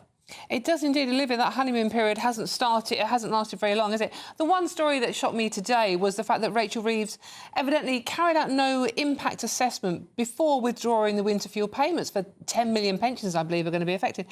It's pretty chilling that they did this without even thinking through what it meant to older people. I think it's something that which the Labour Party were planning for a long time now. And, you know, to defend the Labour Party here, there is some logic in it. Giving out that winter fuel payment to all pensioners could be seen as overly generous. And, you know, we've heard from people we've interviewed out on the streets about older people who are sitting on a very comfortable, you know, final salary pension, live in very big houses, absolutely do not need those payments, and sort of laugh about the fact that they're still being paid them. So, you know, there was perhaps some logic for scaling it down, but as you say, Rachel Reeves seems to have acted pretty rashly in doing it without having a proper impact assessment. And I predict that there might be some sort of semi-U-turn in the days and weeks to come. I doubt she'll go back on the idea altogether, but we could see her changing the thresholds perhaps so more pensioners are entitled to winter fuel payments, or delaying the scrappage of winter fuel payments for these 10 million pensioners until at least this winter is over, in the hope that energy prices end up going down next winter. But it could end up being the first sort of major U-turn for this new government. That's exactly that. You actually plucked that question from my brain. Thank you very much, Olivia Utley, for bringing that today on the mess that Labour have created with the energy situation in this country. And is it going to be the first of flip-flop Starmer we see as Prime Minister? He's going to be damned if he does, damned if he doesn't, really, Charlie, isn't it? So do they go back on this policy now, or do they water it down, or do they just ignore the uproar it's caused? Yeah, I think they're going to have to at some point because of just the pushback and the backlash that there's been on the back of it. Because it's been a torrid time, I think, for the first couple of months. I mean, I would say that, wouldn't I? But, you know... Well, you would, absolutely, yes, but... And talking about the lack of impact assessment, I mean, I know Sir Keir Starmer's just passed 50 days, one day more than the former Prime Minister, but let's not forget the reason why she sort of, you know, had to sort of bail out was because of the way in which she sort of handled the economy by not having the OBR and impact assessments on some of her economic policies. So you would have thought you'd learn from the former Prime Minister predecessor, but one that you've just surpassed in terms of a record number of days. So I think there will be some changes coming down the line, for sure. Do you think, Peter, that they need to do something now? This has caused so much anger, certainly amongst, you know, groups for older people who are saying pensioners are really going to suffer in this one. The problem is the size of the group affected and where you draw the means test. 10 million people affected, and everyone remember in a brief history the winter fuel allowance is universal, like a GB's appointment. It's introduced by Gordon Brown, but there are comfortable middle-class pensioners and then a few outliers like Alan Sugar, successful businessman, saying, why am I getting this universal payment from the state? I think it does come down to where you draw the threshold for the means test. So I must say, Olivia stole my thunder slightly, because She's good at doing that. She's a very good job. The two things I wrote on a piece of paper are here: defer it for a year on the basis the economy and fuel prices might be different in 12 months' time, or adjust the means test. And Martin Lewis, who's not party political, he's a consumer expert, has suggested one where you draw the means test differently, so more people would receive the payment. And one option is you do it around council tax bands. There's a lot of anger as well that this happens at the same time as the unions seem to be getting literally everything they ask for, above inflation pay rises, and it's going to trigger more unions going, well, actually, if ASLEF have got that, why can't we have that as well?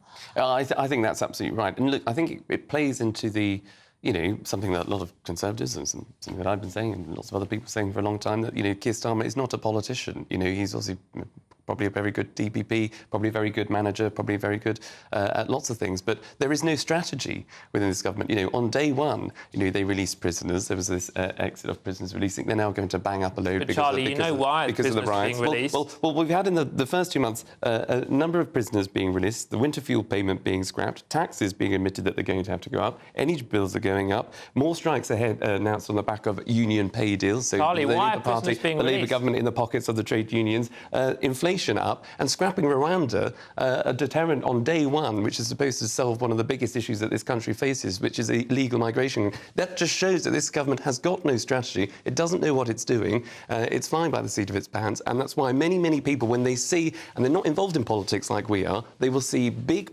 pay going to their union bosses, their union paymasters, whilst at the same time taking away from hard-working and hard-pressed pensioners. That is not a good look. That is a Labour government's record, and they'll pay the price, I think, maybe in a few years' time. Pretty damning a verdict on 50 days of Keir Starmer there from Charlie. What do you think, Peter? Yes, I think it was wrong in nearly every sentence. So, for example, Labour said we'll settle the strikes, and they've begun to settle. And the unions announced more strikes the very next day. LNAR, the ASEV union, I've voted again or said that they will go on strike.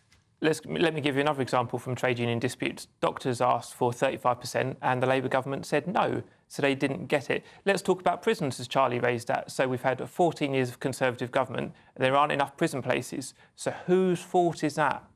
Let's put our thinking caps on. 14 years of a Conservative government, a Justice Secretary, including Michael Gove, who Charlie used to work for. Why are there not enough prison places? Not when he was Justice Secretary, I must say. But... Why are there not enough prison places? Is that down to the milkman? Is it down to Tony Blair, or is it down to the Conservative government? Well, the answer is, of course there have been failures. I'm not going to get away from that over the 14 years, but you don't just let out a load of prisoners on day one since you come into office, only then to start banging up people for, shouting a few things on the streets. I find it quite difficult that, this government was able to fast-track things that happened over the weekend, and it took so long to bang up people like those Just Stop Oil protesters that have, caused a breakdown in our national infrastructure, that have stopped ambulances going to see people that are in critical need. It just goes back to my first point, that this is not a government that has a strategy. The Prime Minister is not a politician. He doesn't understand what the public are sort of, going to be facing, particularly when you're taking away money from pensioners, particularly when it gets colder. We're seeing summer, or a lack of summer in August. What we're going to see in the winter. This will be something that I really do think will affect the government in the long term. Peter? I mean, Charlie's always very pleasant, but a lot of what he said is laughable. Take the Rwanda scheme, which I think is morally wrong anyway, regardless of the impact. But if there were any impact, had it gone ahead, the Rwanda scheme, I think, would have said around 100 people, not 1,000, not 10,000. Well, it was a deterrent. It would stop people 100 people. If that is success, then I'm a banana.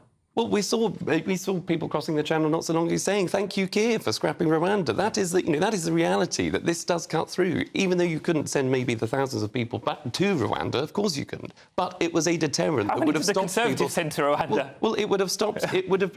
Zero. Well, it would have been a deterrent. Well, because I'm afraid because the Labour government that came in scrapped it on day one. No, because they couldn't get it going. It would have. Those flights would have taken off. There would have been a deterrent. I'm sure of it. There would have been. Even Charlie's cracking up. Zero people sent to Rwanda under the Conservatives. If that's success, then, well, we're running out of time, unfortunately, but Liz Truss lasted 49 days and was dubbed forever the lettuce. What vegetable would you pick for Keir Starmer after 50 days? Peter, same question? So I always try and be pleasant to people. I think comparing anyone to a vegetable is not kind, regardless of party. A beetroot, a beaten beetroot, something like that. That's a bit random, but thank you very much for now, gentlemen. So there's loads more coming up on today's show, including more vegetable discussion, possibly. But Jermaine Jenas admits to sending inappropriate text to women at the BBC after he was sacked from the corporation. I'm speaking to a former BBC executive after the headlines, and you don't want to miss what he's got to say. But first, it's the news headlines with Sam Francis.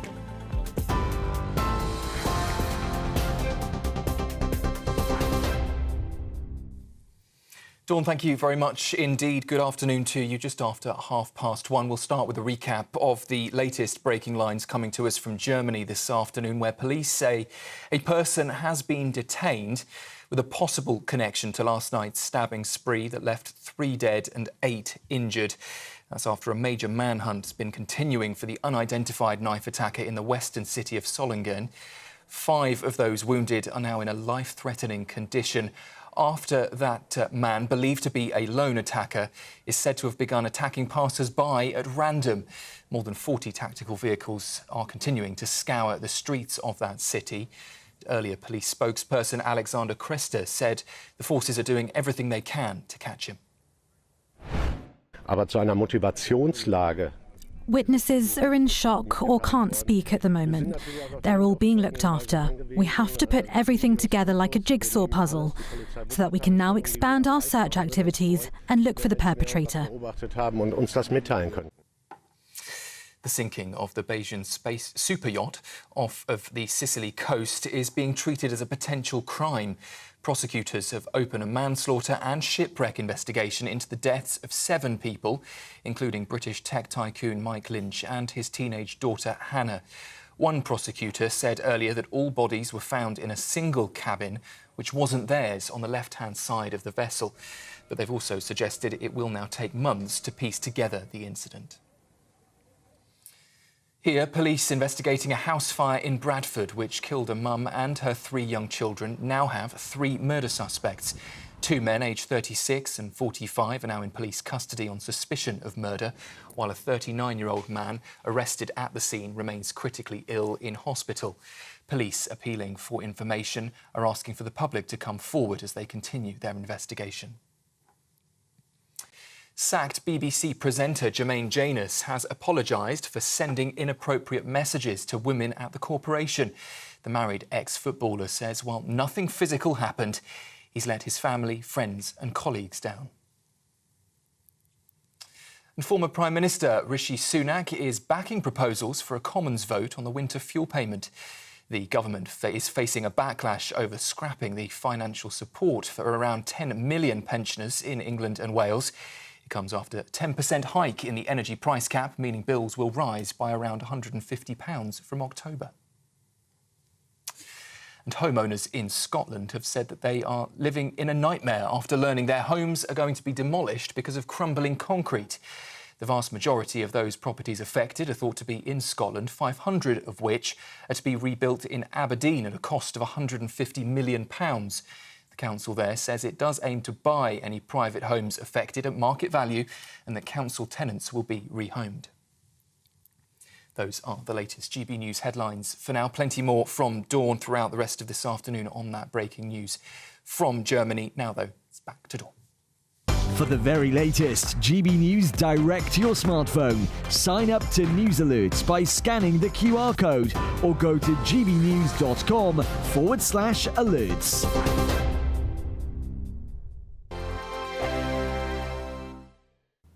Hello there, welcome to your latest GB News weather from the Met Office. A wet start in places, but it will improve a little with some blustery showers moving through on quite a brisk westerly breeze, feeling quite cool for the time of year. You can see low pressure sat to the north of us, high pressure to the south trying to edge in at times, but generally a cool westerly flow through the weekend.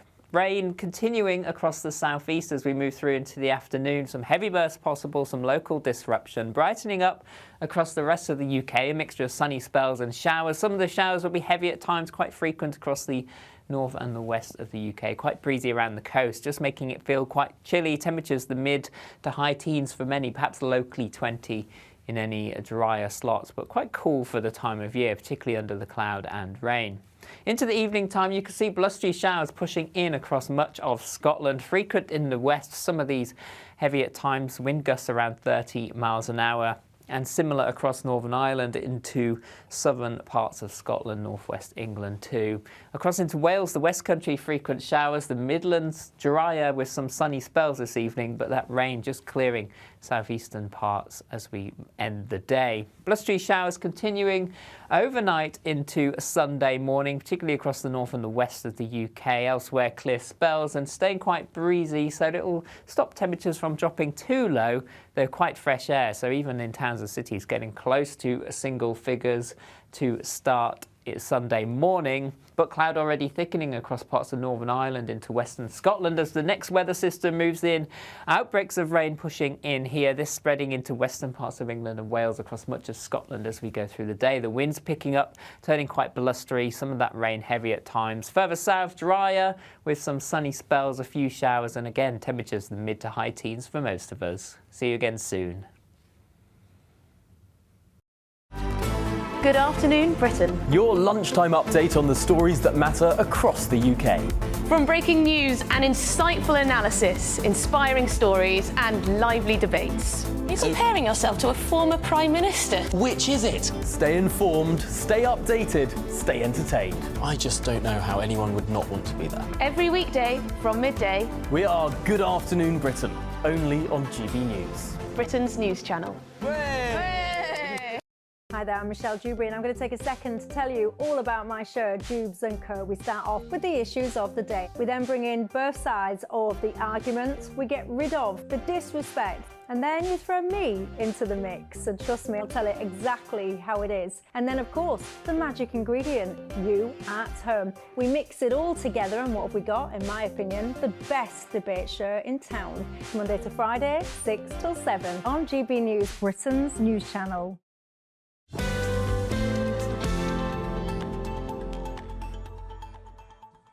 Hello, welcome back. It caught me take my glasses off. I think they make me look more intelligent, but I'm not sure that's true. Welcome back. This is The Weekend with me, Dawn Neeson. Now, thank you for joining me. Now, the big story of the week, and it's the front page of the Sun newspaper today, former BBC presenter Jermaine Jenas says he is considering suing the BBC after it axed him over a sexting scandal.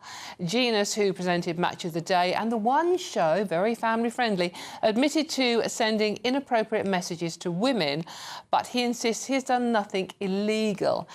Joining me now is Akhil Ahmed, former head of religion and ethics at the BBC and Channel 4. Akhil, thank you very much for joining me today. Now, you obviously, you've worked at the BBC, you know the culture within the BBC. What do you make of this whole story and the speed with which the BBC have reacted to it?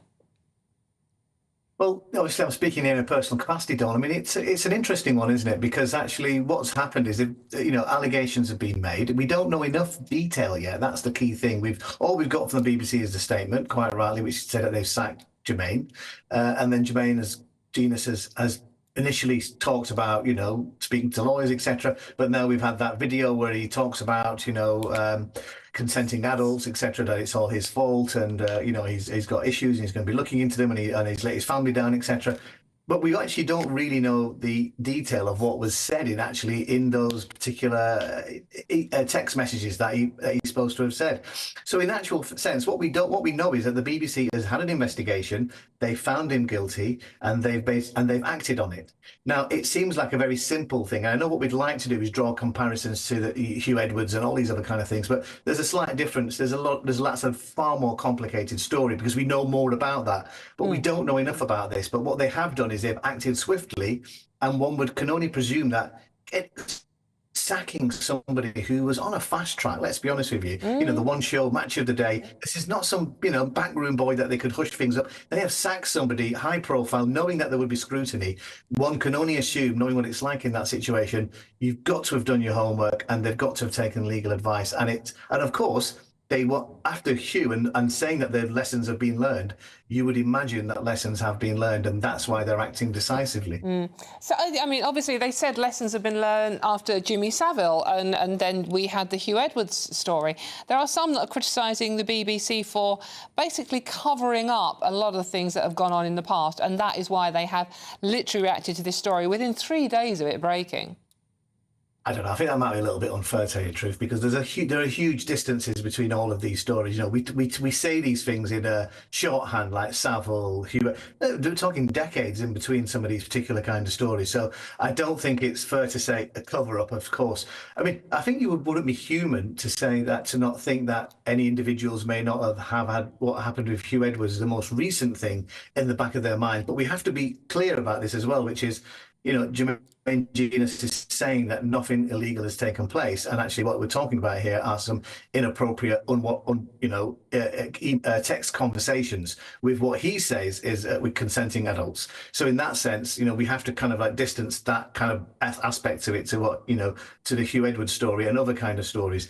The fact of the matter is, if you say that you're going to learn from something, and if you're going to put changes in place, then that's what happens. And so although I'm saying in one sense you can't really compare Jermaine Jenas to Hugh Edwards because of what we know so far, the stories are very different. The fact of the matter is the BBC have acted swiftly on this. It probably was a lot easier to deal with. There was a lot more information. It was a lot more simpler.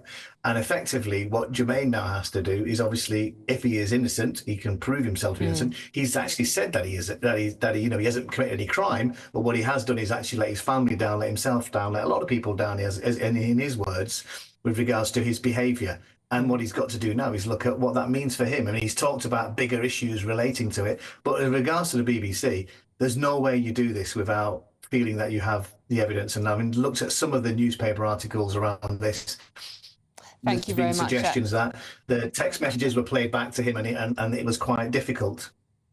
Thank you very much, Akil Ahmed, a former head of religion and ethics at the BBC, for joining us and talking about how the BBC have handled scandals over the decades. And Akil's right, it is over the decades, but they didn't seem to learn much in between the Jimmy Savile issue and the Hugh Edwards issue.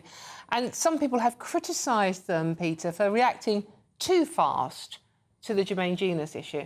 Well, I don't want to make comparisons because I think, Jimmy Savile was a prolific child rapist, so we're in very different territory. We're talking about, obviously, I'm not implying that what has happened is in any way comparable, but the fact they are people that work for the BBC and they have been linked now to scandals. So Jermaine Jenas, as I understand it, is accused of sending sexual messages to colleagues, so you shouldn't be doing that. You shouldn't send sexual messages to people in the workplace, full stop.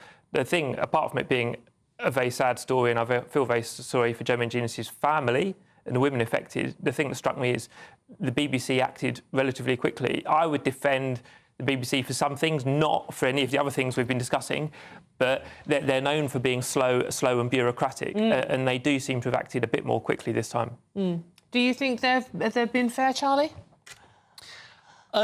Well, I mean, until we know the full extent, then we just don't know. But I think that it was originally described as unsolicited digital communications, including text messages. So one can just infer from that maybe that it was more than just, a texting conversation. And if it was unsolicited, then, well, obviously that's something that the lawyers... We don't know the full details, and, exactly. Jermaine is saying there is nothing illegal that has gone on, it's consenting adults, etc. Exactly. Yeah. But your broader point about the BBC in general is, I think, why they've had to take action is because it has been riddled with scandal after scandal. And We always talk about the BBC, obviously, as it is one organisation, but it is literally a business made up of so many different parts. So whether it is BBC Sport, where obviously Jermaine Jenas has come under, as well as the entertainment sort of side of things. So the bullying allegations within Strictly Come Dancing, it's a BBC show. Of course, Strictly Come Dancing. Issues within BBC Radio, where you've had in the past, presenters that have had to leave because of inappropriate, calls or conversations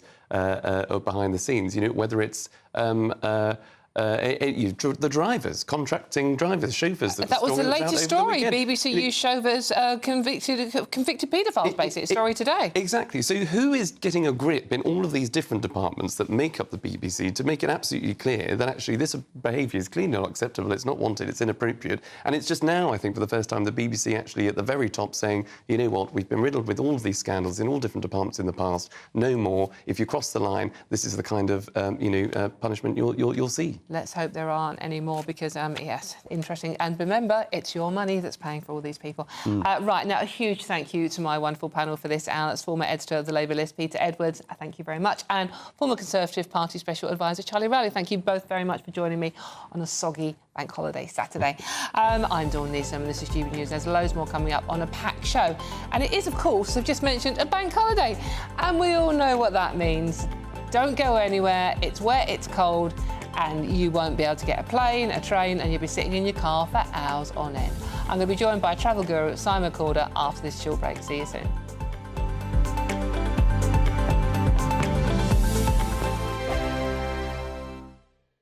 This is GB News, Britain's news channel.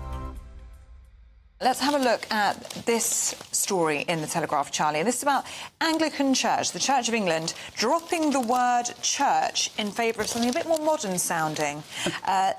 Words such as community. Why are we afraid of the word church? Well, that's my question. I mean, you've got to assume that they think it solves some kind of problem. But I think, there are a lot of people who feel very strongly about their particular religious institution, whatever they all have different names, don't they? And if you rename one, do you have to rename all of them? Can we no longer use an individual name for different religions' community buildings? Are you religious? I'm spiritual. You sound like him. Yeah. No, certainly. Don't get any started on me. Do I believe in a God? Yes. Do I believe in any of the particular gods that are offered to us? Still undecided. I'm like you. I said exactly that. You two are the same. You two are exactly. What about you, Enas? Are you particularly religious? Well, I'm not proper religious. I won't name myself as a religious, but I really do respect religions. And we have bigger problems to think about. Is it a sign of where we're at in this secular society? Yes. We're moving more and more towards that. The Anglican Church feels that the only way to be relevant is to take away any reference to church going, to being religious. I think if the substance of what you're offering is good, it doesn't matter what it's called. So if people are going to find solace and peace and a place that makes them feel better, they're not going to care too much about what it's called. So I think relabelling it, rebranding it, I don't know, maybe it'll help, maybe it won't, but it's going to certainly upset a lot of people, I should think. And people whose religion is important to them and kind of central to their lives, you can imagine. Absolutely. There's a reason Justin Welby is nicknamed by some quarters the Archbishop of Woke. Maybe this adds fuel to the fire, who knows?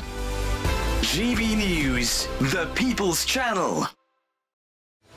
I'm Patrick Christys. Every weeknight from 9, I bring you 2 hours of unmissable, explosive debate and headline-grabbing interviews. What impact has that had? We got death threats and the bomb threat and so on. As time passes, she could have said Storm. You made my argument for me. My guest and I tackle the issues that really matter with a sharp take on every story. Went everywhere. Something practical could be done. Or I can become something different. Patrick Christys tonight from 9 p.m. only on GB News, Britain's news channel. Are the newspapers getting you down? My wife didn't divorce me that month. Struggling to separate the wheat from the chaff? I know that it's a bit of a circus at the best of times. Well, don't worry. Headliners has got you covered. We'll take the burden of reading the day's news, and if we get depressed, who cares? It's an occupational hazard, frankly. That's Headliners on GB News from 11 p.m. till midnight, and the following morning, 5 till 6 a.m. on GB News, the comedy channel. Nah, just kidding. Britain's news channel.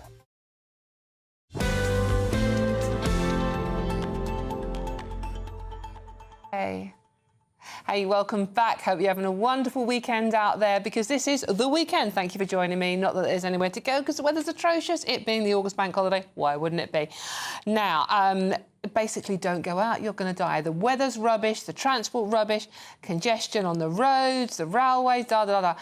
You know what's going to happen next. I'm going to talk to Simon Calder, who is the expert on this. And believe me, you never want to be where Simon is, because there's always something horrible happening with transport. Simon, oh, it looks quite calm. Simon, thank you for joining us.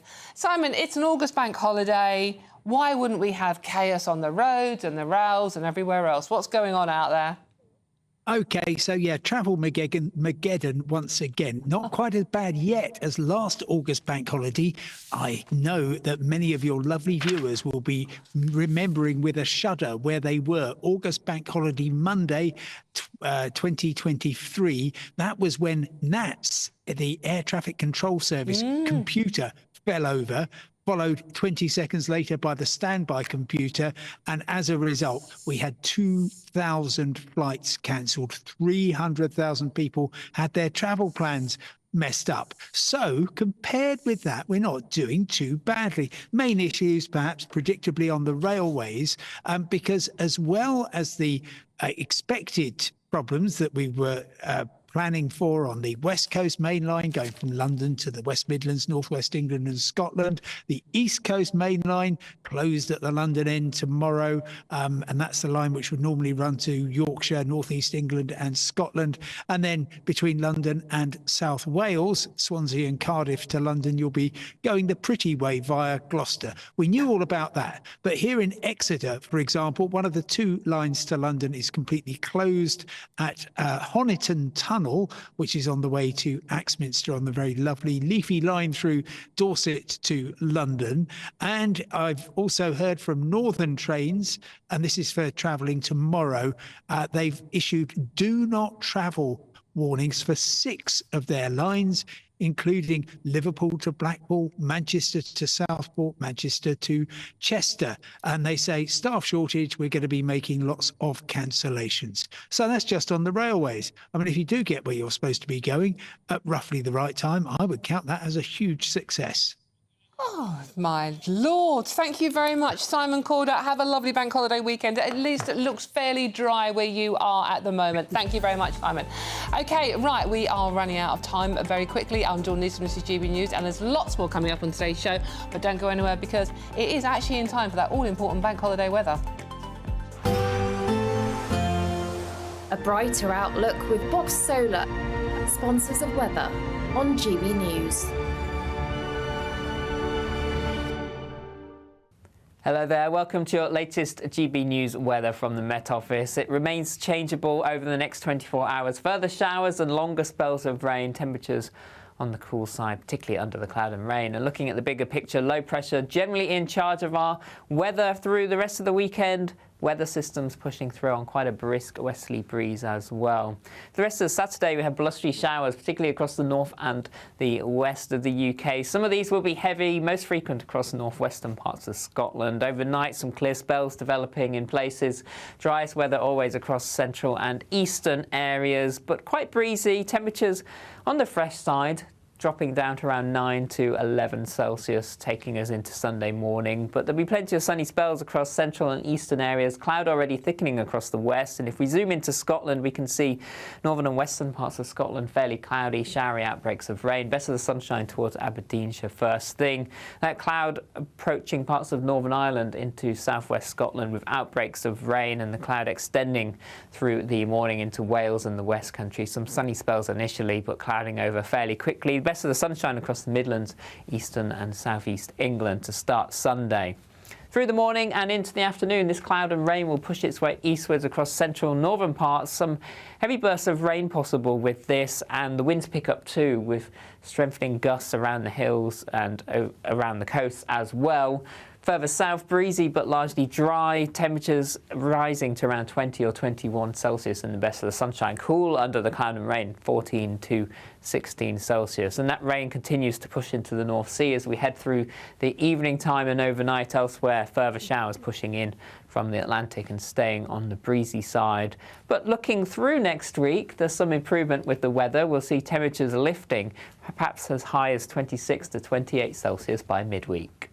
That warm feeling inside from Boxed Boilers, sponsors of weather on GB News.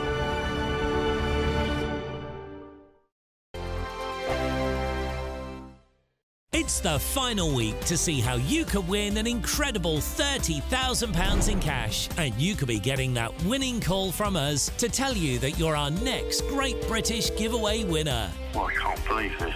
Oh my God, this is amazing. That is absolutely fantastic. We're over the moon. I've never won anything like this in my life. Oh, you shocked me.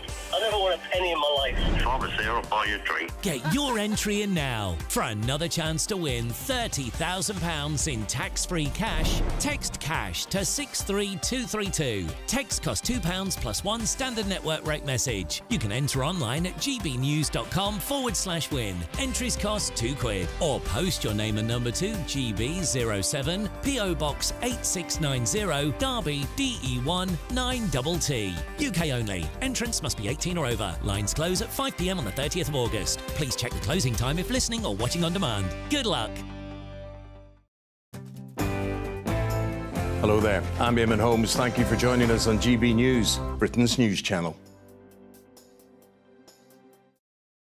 Hi there, I'm Michelle Dewberry and I'm going to take a second to tell you all about my show, Jubes & Co. We start off with the issues of the day. We then bring in both sides of the argument. We get rid of the disrespect. And then you throw me into the mix. And trust me, I'll tell it exactly how it is. And then, of course, the magic ingredient, you at home. We mix it all together and what have we got, in my opinion, the best debate show in town. Monday to Friday, 6 till 7 on GB News, Britain's news channel. I'm Isabel Webster. Thanks for joining us on GB News, Britain's news channel.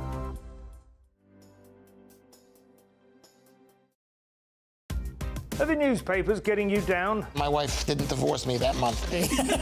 Struggling to separate the wheat from the chaff? I know that it's a bit of a circus at the best of times.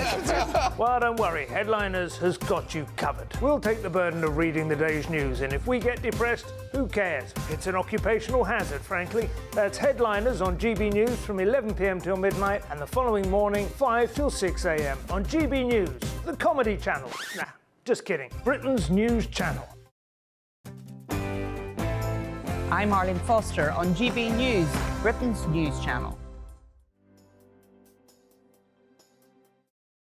If you want your news to be straight talking, this is a nightmare for the Conservatives again. Down to earth. It's not just Nottingham where this is happening, is it? And most importantly, honest. Hard-working, middle-class taxpayers, they'll get their book thrown at them. Then catch me, Martin Daubney, Monday to Friday, 3 till 6 p.m. on GB News, Britain's news channel. I'm Michael Portillo. This is GB News, the People's Channel, Britain's news channel.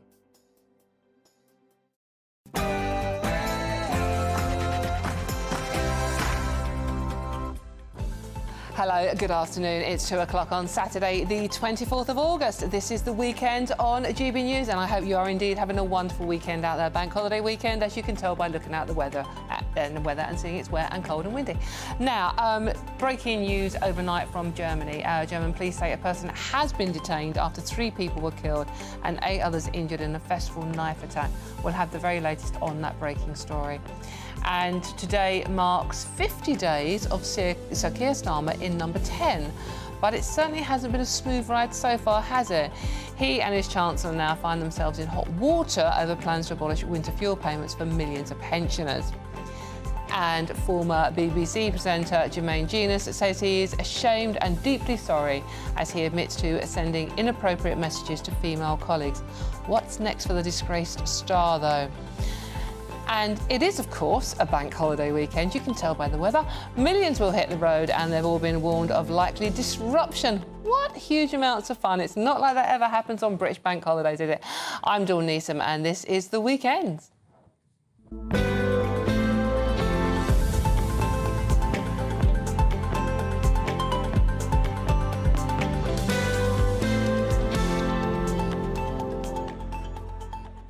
Now, I've been promising all the way through the show that I'm going to read your messages out, and I am going to, but so many of you getting in touch, I can't keep up. But do keep them coming. We are going to get to them.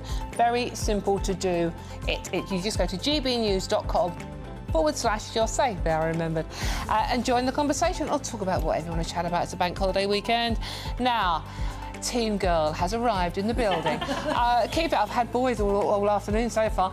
Keeping me company this hour is political commentator Joe Phillips and communications officer at the Institute of Economic Affairs, Reem Ibrahim. Thank you very much, ladies. Yay, girls. But before we get stuck into today's story, there's a boy in the room, and it's Sam Francis with your news headlines.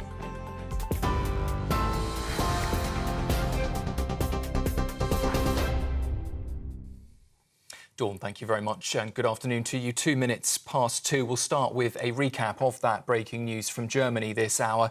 The police there say a person has been detained with a possible connection, they say, to last night's stabbing spree that left 3 dead and 8 injured during that attack. There is currently a press conference going on in the town there. We know that the mayor of Solingen, police president and the prosecutor general of Dusseldorf are all giving statements. We don't currently have a translation of that press conference, but we will, of course, keep across that for you, bring you any important lines throughout the rest of this afternoon. That arrest today, though, follows a major manhunt that's been ongoing for the unidentified knife attacker in the western city of Solingen. 5 of those wounded are now in a life-threatening condition after a man is said to have begun attacking passers-by at random. More than 40 tactical vehicles were reported to be scouring the streets of the city. And earlier, police spokesperson Alexander Christys said that security forces are doing everything possible to catch the attacker. Aber zu einer Motivationslage. Witnesses are in shock or can't speak at the moment. They're all being looked after. We have to put everything together like a jigsaw puzzle so that we can now expand our search activities and look for the perpetrator. A manslaughter investigation has begun into the sinking of a super yacht in Sicily, where British tech tycoon Mike Lynch and his teenage daughter Hannah sadly lost their lives. Prosecutors believe offences were committed, possibly, they say, involving the captain, the crew, shipbuilder or others. The luxury yacht landed on its right side, we now know, but all bodies were found in a cabin on the left of the ship. Detectives warn it may take months to unravel the incident. Here, Jermaine Jenas has apologised after sending inappropriate messages to 2 female colleagues at the BBC. The former footballer has been sacked as a pundit and presenter by the broadcaster, but maintains he's done nothing illegal and says he's now seeking help. This is completely on me. I am 100% in the wrong and I accept full responsibility for that. And it's something that obviously I need to address and look at myself. The family situation is the thing that is at the forefront of my mind. I'm trying to just piece back together. But I've also got to be able to kind of look myself in the mirror and understand where I've gone wrong, and understand that this is on me, it's not on anybody else, there's nobody else to blame here. In the US, Robert F. Kennedy Jr. has suspended his independent presidential bid, saying he will instead be backing Donald Trump.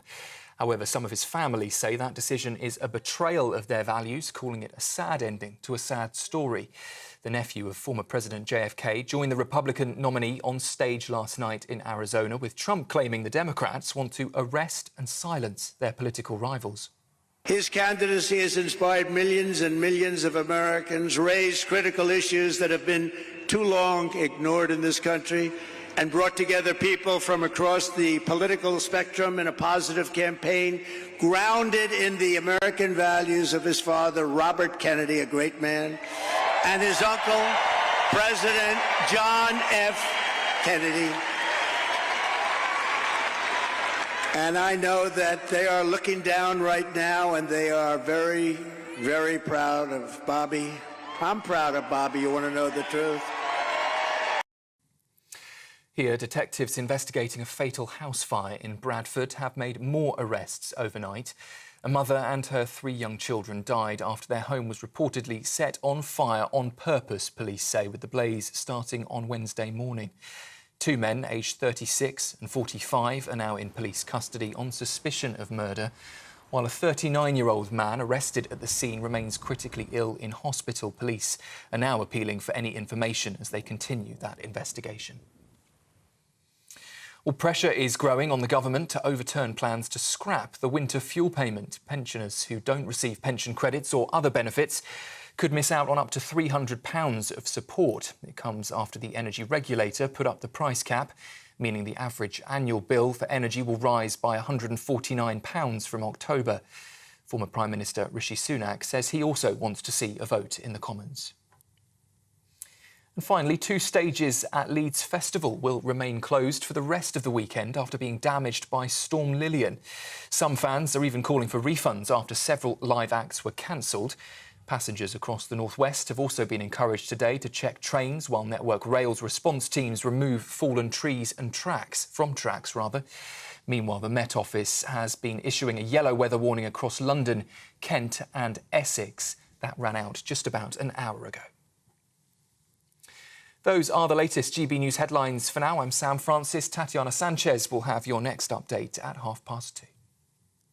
For the very latest GB News direct to your smartphone, sign up to News Alerts by scanning the QR code or go to gbnews.com/alerts.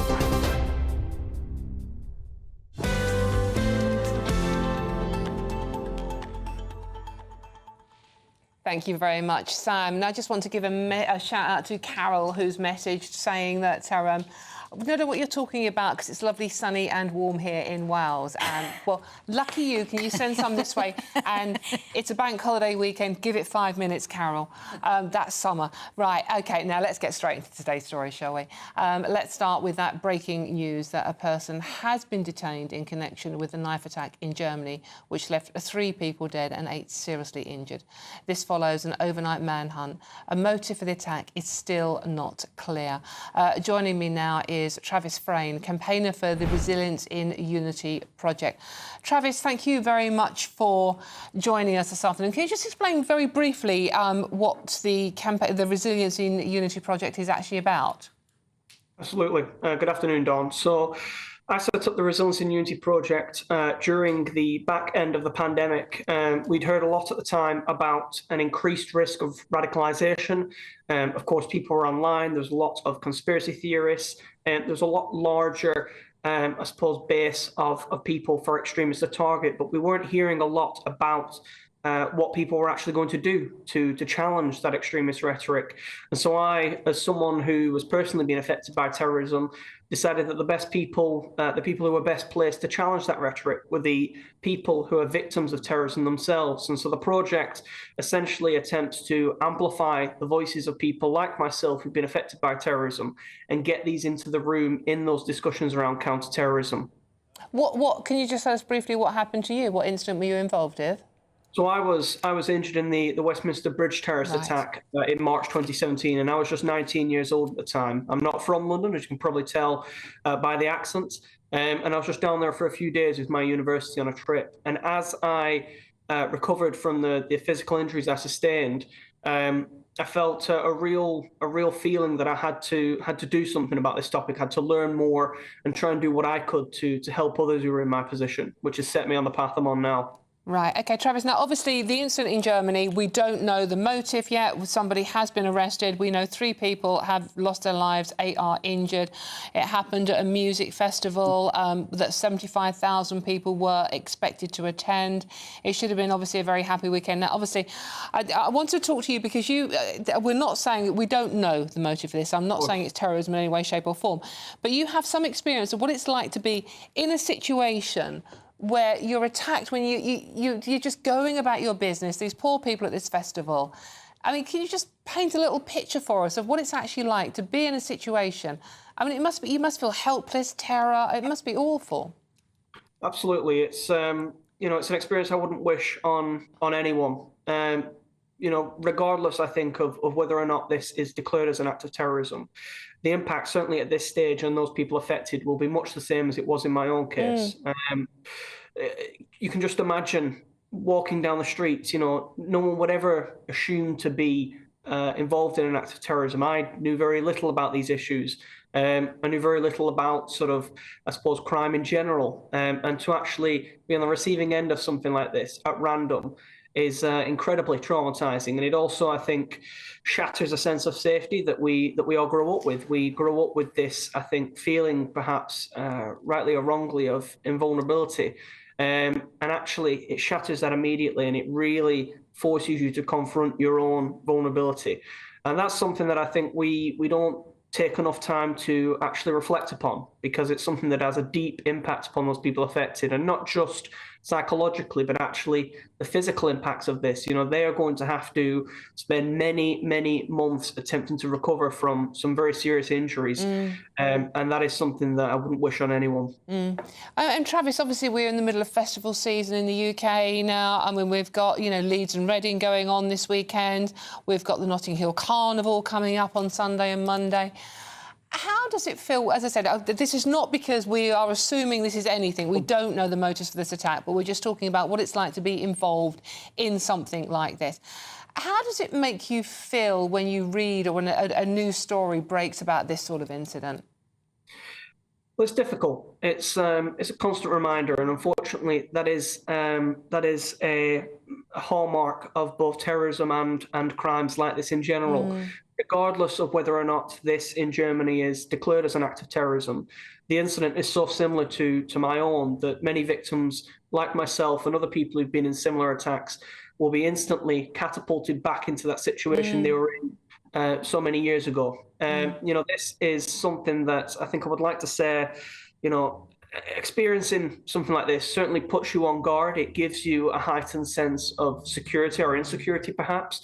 But I don't think it should be a reason not to go out and to, you know, to enjoy and to visit these concerts and these festivals. There's one thing I learned, and it took me a long time to learn this after the attack, many years, but actually it happened when I met with the people who'd lost loved ones in my attack. I learned very quickly after meeting them that the one thing we can all do to actually ensure that we're remembering their memory, to ensure that we're, you know, not letting this change our way of life, is to actually make the most of our lives and to actually really go out there and really, you know, take these things head on, because we can't hide away and we cannot be in the shadows afraid of something to happen. Wise words indeed. Travis, how do people get in touch with your organisation if they feel like they need to?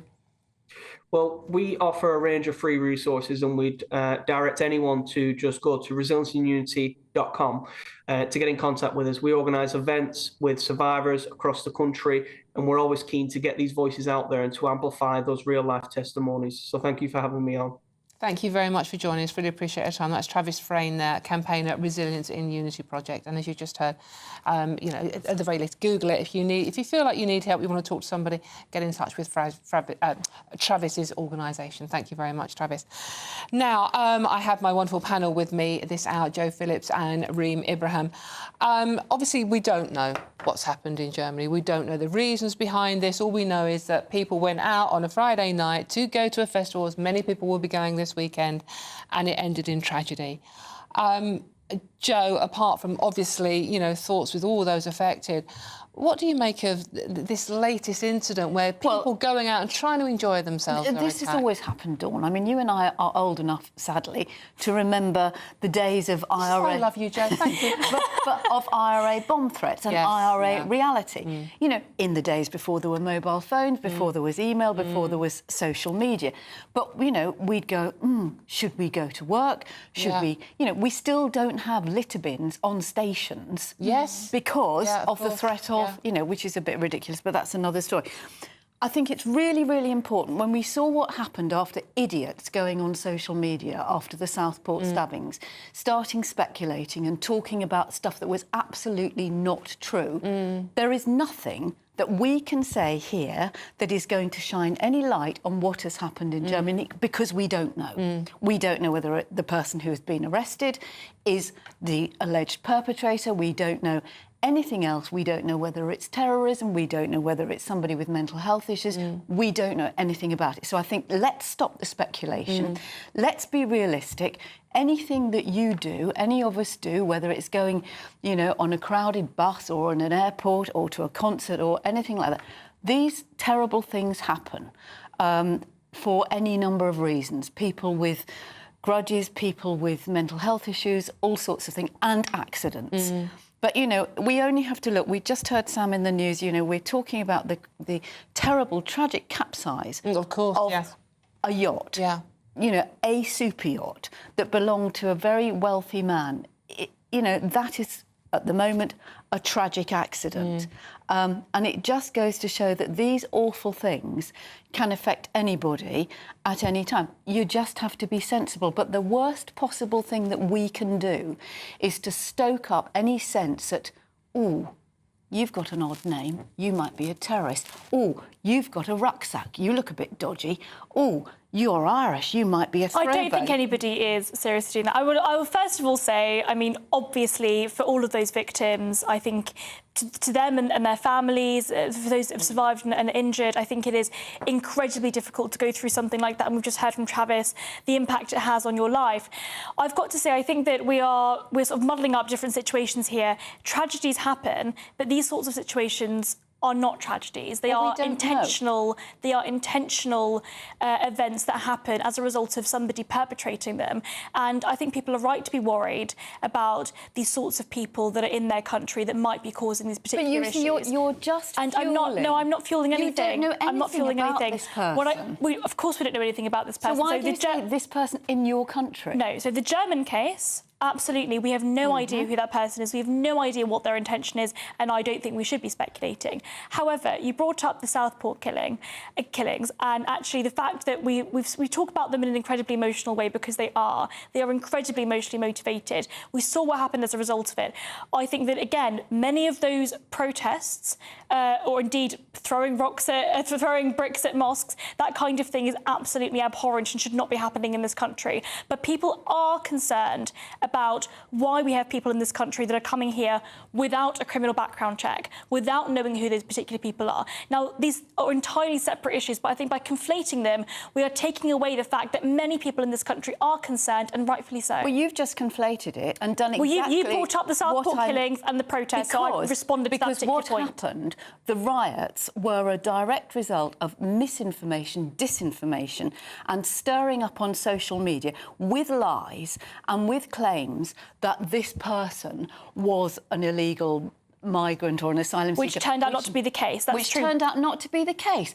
And when you start talking and you even just put these things out there, Reem, about, people in your country, what the hell does that mean? No, it's not about that. But you just said it. No. The fact of the matter is, in your initial statement, you conflated the fact that actually the Southport killings and the protests, they had that connection. No, what there. I said was we shouldn't be stirring up misinformation. Absolutely.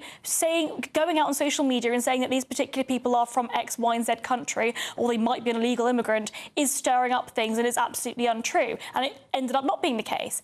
However, we shouldn't be taking away the fact that there are many people in this country that are afraid of the types of people that might be coming here and are afraid of the fact that actually people are crossing the channel with no criminal background check, with absolutely no idea who they are. Now, I say this as somebody who comes from North Africa. My grandparents are Moroccan and Egyptian. I think that immigration is brilliant. I think it's wonderful. I think it builds this country. I think it's great for the economy. There are people walking the streets of Britain who haven't had criminal checks, who are just as dangerous. Absolutely, but the difference is that they were brought up here. There are different cultures that, I'm sorry, are not compatible with British culture, and I think we have to have those honest conversations. And actually, it's not racist or abhorrent to say those things. We can separate this. I know we started this conversation talking about the incident in Germany.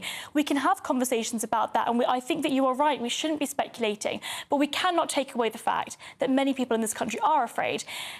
Which you mentioned Notting Hill Carnival this weekend. Every single year, somebody gets stabbed at Notting Hill Carnival. Well, every single year. Yes, and we have to be afraid. Many people are afraid of lots of other things. They are afraid of white British thugs throwing bricks at them because they happen to be Asians or because they're going to a mosque.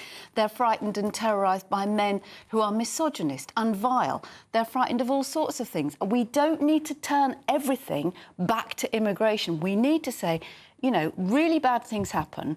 We don't always know the reasons for it. We don't know about Germany. We don't even know about Southport. We don't know what was behind that.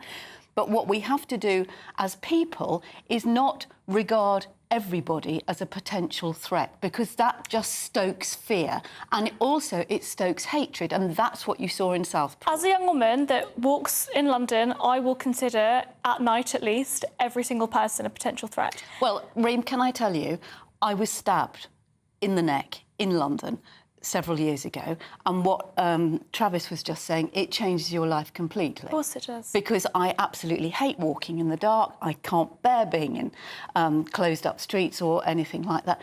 And it really frightens you, and it changes you completely. But that's got nothing to do with immigration. Can I just ask what the circumstances were, Jo? I was walking home from the tube, and the irony, Dawn, that I had been living and working in the Middle East, and I'd been home 3 days. And it was a completely unprovoked attack, and it wasn't a knife, it was a sharpened screwdriver in my neck. Oh, my God. I'm so sorry. That's you don't have to be awful. sorry. I mean, it's just, you know, when people talk about knife crime, well, you don't need a knife to stab somebody. And that was just a random attack? Just a random attack. So, and you don't feel safe going out and about now? Not at night. No? No. And the worst thing is runners, joggers, or people walking behind you. I think we all do need to be all feel afraid. But I do think it's really important that, you know, we recognise that we're fearful, and we have those conversations with people like Travis has done and like I have done, that, you know, you can be frightened, but you mustn't see everybody. You know, I don't see every young man as a potential threat. So I see your point, and I think that as somebody who has actually experienced this, you can speak more to this than I can. I do think, though, as a young woman that often is walking alone at night, I have to perceive everybody as a potential threat. No, absolutely. And in addition to that, I will say that, and I don't want to make this particularly about immigration, but there are certain cultures in the world that are particularly misogynist and misogynistic, and those particular cultures, I think, in some cases, tend to manifest into violence. Unfortunately, ladies, we do have to move on, but we are coming back to a similar debate very soon in this show, because I'm glad I've got you both on, because I think you both make very valid points on that particular one. I'm Dawn Neeson, Mrs. GB News, and there's loads more coming up on the show today. We are indeed discussing human rights, women's human rights in Afghanistan, as the Taliban bans females from looking at men, speaking loudly in public and at home. All of that and much more to come. This is GB News, Britain's news channel. We'll see you very soon. You don't want to miss this one. Sunday with Michael Portillo from 11, only on GB News. A new exhibition at Gainsborough's house in Sudbury in Suffolk is the first to chart the artistic careers of Cedric Morris, who lived from 1889 to 1982, and Arthur Haynes, who lived from 1894 to 1978. They were partners in love and art for 60 years. I'm joined now by the exhibition curator, Dr. Pat Hardy. Some people will not be in the least bit familiar with these two British artists. So do you want to say a word of background about Cedric Morris and Arthur Haynes? About 100 artworks were left in 2017 of Cedric Morris's works, and it was felt then that an exhibition to showcase that work would be very appealing to the public. Morris's flower paintings have had a lot of traction. They've become very popular commercially, and there's been more research done on them. So it was felt that it would be good to broaden out the flower painter aspects of Morris's work to showcase the portraits and the landscapes and protest paintings, which we now had in the collection.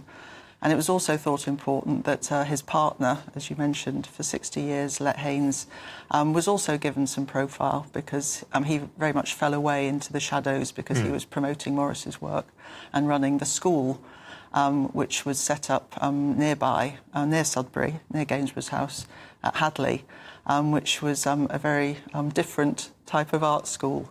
And a lot of people, both artists and locals, do remember it having been in operation and how wild it was and how bohemian they were. So it's felt to be a good story in personal terms, but also artistically, to try and place these two, particularly Morris, in the 20th century art world. GB News, the People's Channel. Every Saturday, 10 till 12, we'll bring you all of the news that you need to know. We'll also remind you that there is so much to smile about. It's my favourite time of the week. I get to relax, enjoy some light-hearted stories, and let Ellie teach me about fashion too. That's Saturday Morning Live, every Saturday, 10 till 12. Only on GB News, Britain's news channel. Join me, Nana Akweer, for an informative, interactive news programme with a difference. It's fun. It's true. You're not wrong. No one will be cancelled. Lovely. Join me from 3 p.m. every weekend, only on GB News, Britain's news channel. If you want your news to be straight talking, this is the nightmare for the Conservatives again. Down to earth. It's not just Nottingham where this is happening, is it? And most importantly, honest. Hard-working, middle-class taxpayers, they'll get their book thrown at them. Then catch me, Martin Daubney, Monday to Friday, 3 till 6 p.m. on GB News, Britain's news channel.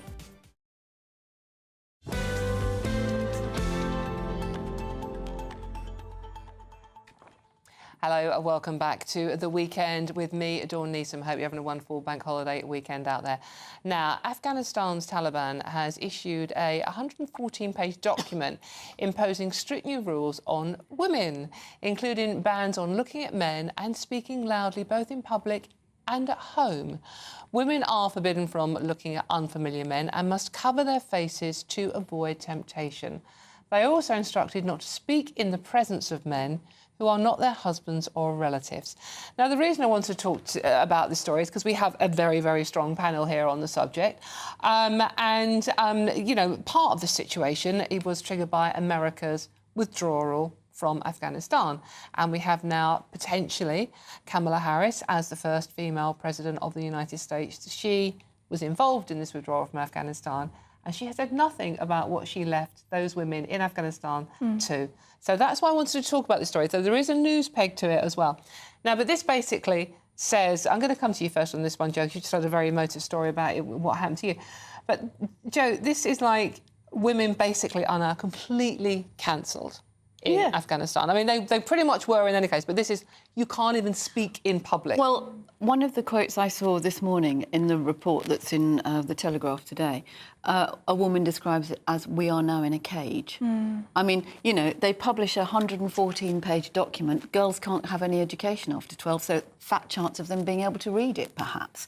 I mean, it is unbelievable. And, you know, yes, the withdrawal from Afghanistan by America and us and Britain, you know, we have our share of responsibility for that as well. And what have we left behind, and what are we doing to help? Because the real question is not so much a blame game of what went wrong, because we know what went wrong over decades, not just in the last decade, but actually how do you begin to rebuild relationships? Because if you take away funding for women and girls and health and education, you know, you are isolating them even more. If you work with the Taliban, then arguably you are sanctioning what they're doing. And I mean, you might remember that Tobias Ellwood, who is a very well-respected Conservative MP who was on the Foreign Affairs Select Committee, went to Afghanistan and came back and said things are so much better. Yeah, I was a bit confused which was about really what he weird. was doing. Yeah, which part of Afghanistan did he go to? I've got to say that I think I thought that video was particularly interesting, because the Twitter reaction was, oh my God, what are you talking about? Like, most people will fully understand that. I think it's a really, really dark time for women's rights across the world, and increasingly authoritarian regimes, not just in Afghanistan, but looking at Iran, where women are being forced to wear a hijab, and many of those women are being murdered as a result of it by the state, at the hands of an authoritarian state. And now we're seeing in Afghanistan, as you said, many of those young women won't even be able to read the document as education ends at 12.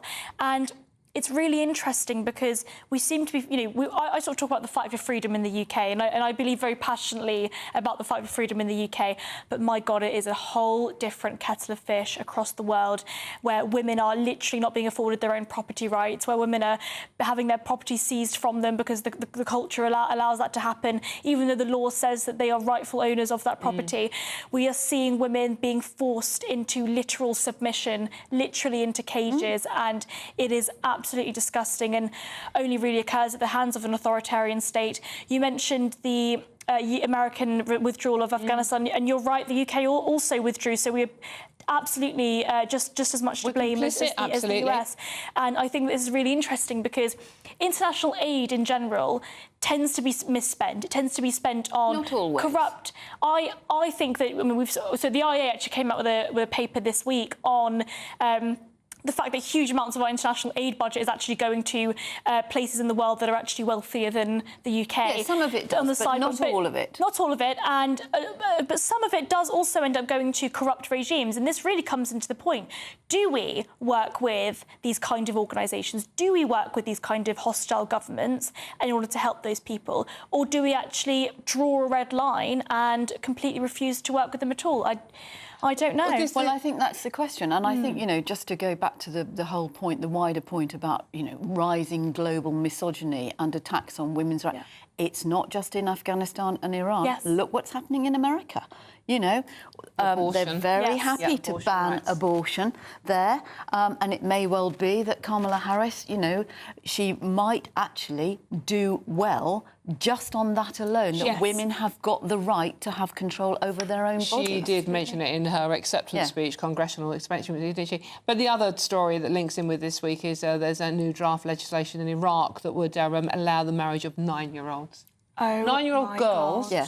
The age of marriage for men, boys, is 15, but for 9-year-old girls, they can now legally enter. This is barbaric. It is absolutely barbaric. It's not even medieval. I mean, it's Dante's, you know, fourth circle. Legalising child rape, isn't it? Yeah, basically? absolutely. It's disgusting. It's disgusting. But, you know, I hate to go back to the whole immigration thing because it's boring and it's all we ever talk about. But we need to bear this in mind when we talk about immigration because we have failed many people in Afghanistan, particularly the people who worked with British troops. Of course. And we promised to give them safety because they are at huge risk and we have failed dismally. The problem I have with that, Jo, is the people I see coming across illegally in those boats, they're not women. Yes, this is the point. Most of them are young fighting-age men and they could be contributing to the economy. I'm actually... On the immigration point, I'm very liberal on immigration. I think it's very good, but I think it should be legal. And illegal immigration, again, as I said earlier in the earlier segment, my problem with it is that we don't know who they are. The point is, with these particular cultures, I blame not necessarily the culture itself, but actually the fact that these governments are using existing elements of culture and indeed religion in order to suppress women. This happens in the UK. We've seen documentaries about the fact that honour killing has happened in the UK as a result of these young girls, many from Pakistani and Bangladeshi heritage, then being murdered by their families as a result of dishonouring them. This happens in our country. Well, yes, as does female genital mutilation. Absolutely. You know, there's a whole load of stuff that goes on our own doorsteps in our own country. But I think this in Afghanistan is really, really worrying because what is the future for that generation of women? You know, where are the female doctors? Well, exactly. If you're not allowing women education and training, you know, how are you going to deal with women in childbirth? Absolutely.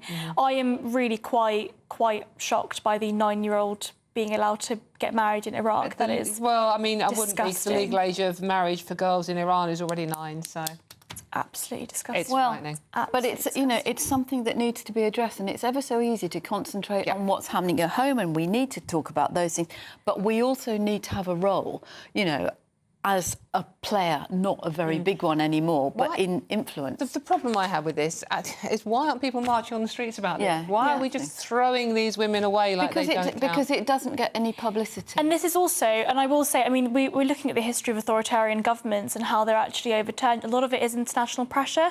People at home, they will be, those women in Afghanistan, they will be absolutely shackled. They will not be allowed to leave the house. A lot of them don't even know they're being oppressed. This is the thing, we're looking at North Korea. The majority of that population have absolutely no idea what is on the outside of those walls.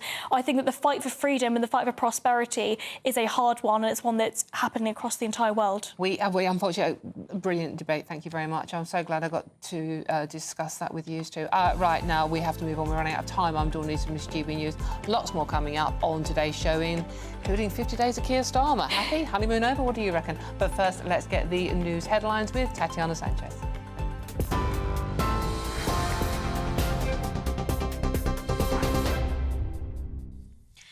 Dawn, thank you and good afternoon. The top stories. In Germany, a 15-year-old has been detained in a possible connection to the stabbing spree last night that left 3 dead and several injured. German officials have said they can't rule out a terrorist motive, but that they still don't have a suspect. German police officials also say the attacker targeted victims' throats. A major manhunt continues for the unidentified knife attacker in Western Germany. 5 of those wounded are in a life-threatening condition after a man is said to have begun attacking passers-by at random in a market square. A manslaughter investigation has begun into the sinking of a super yacht in Sicily, where British tech tycoon Mike Lynch and his teenage daughter Hannah lost their lives. Prosecutors believe offences were committed, possibly involving the captain, crew, shipbuilder or others. The luxury yacht landed on its right-hand side, but all of the bodies were found in a cabin on the left. Detectives warn it may take months to unravel the incident. Former footballer and TV presenter Jermaine Jenas has apologised after sending inappropriate messages to 2 female colleagues. Jenas has been sacked as a pundit and presenter by the BBC, but maintains he's done nothing illegal. The 41-year-old, who's been married for 13 years, told The Sun newspaper he's let down his family, friends, colleagues and the women involved. He says he's now seeking help. And pressures growing on the government to overturn plans to scrap the winter fuel payment. Pensioners who don't receive pension credits or other benefits will miss out on up to £300 of support. It comes after the regulator Ofgem put up the price cap, meaning the average household bill annually would rise by about £149 from October. Former Prime Minister Rishi Sunak wants a vote in the Commons. And those are the latest GB News headlines for now. I'm Tatiana Sanchez. More from me in half an hour. For the very latest GB News direct to your smartphone, sign up to News Alerts by scanning the QR code or go to gbnews.com/alerts.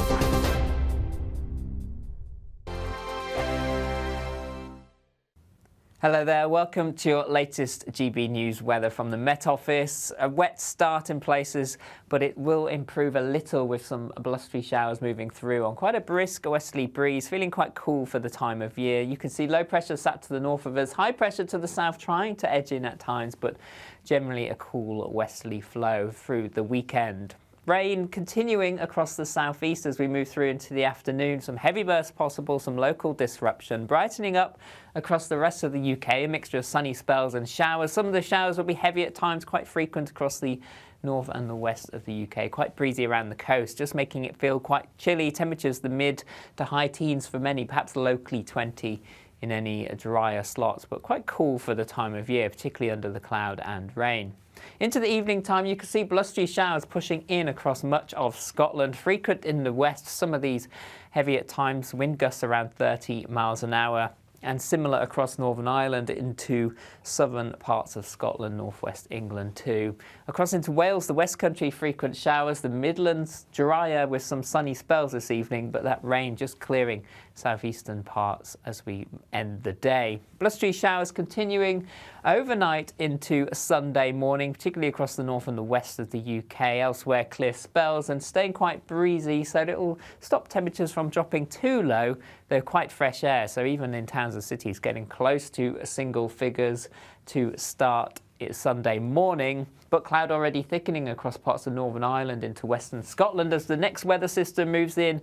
Outbreaks of rain pushing in here, this spreading into western parts of England and Wales across much of Scotland as we go through the day. The winds picking up, turning quite blustery, some of that rain heavy at times. Further south, drier with some sunny spells, a few showers, and again temperatures in the mid to high teens for most of us. See you again soon. Join me, Camilla Tominey, for a frank and honest discussion with those in power that cuts through the spin and gets to the heart of the issues shaping our nation. You haven't confirmed that you want to stand as leader, but you haven't ruled it out either. This report basically says that he's not fit to stand trial. Is he indecisive?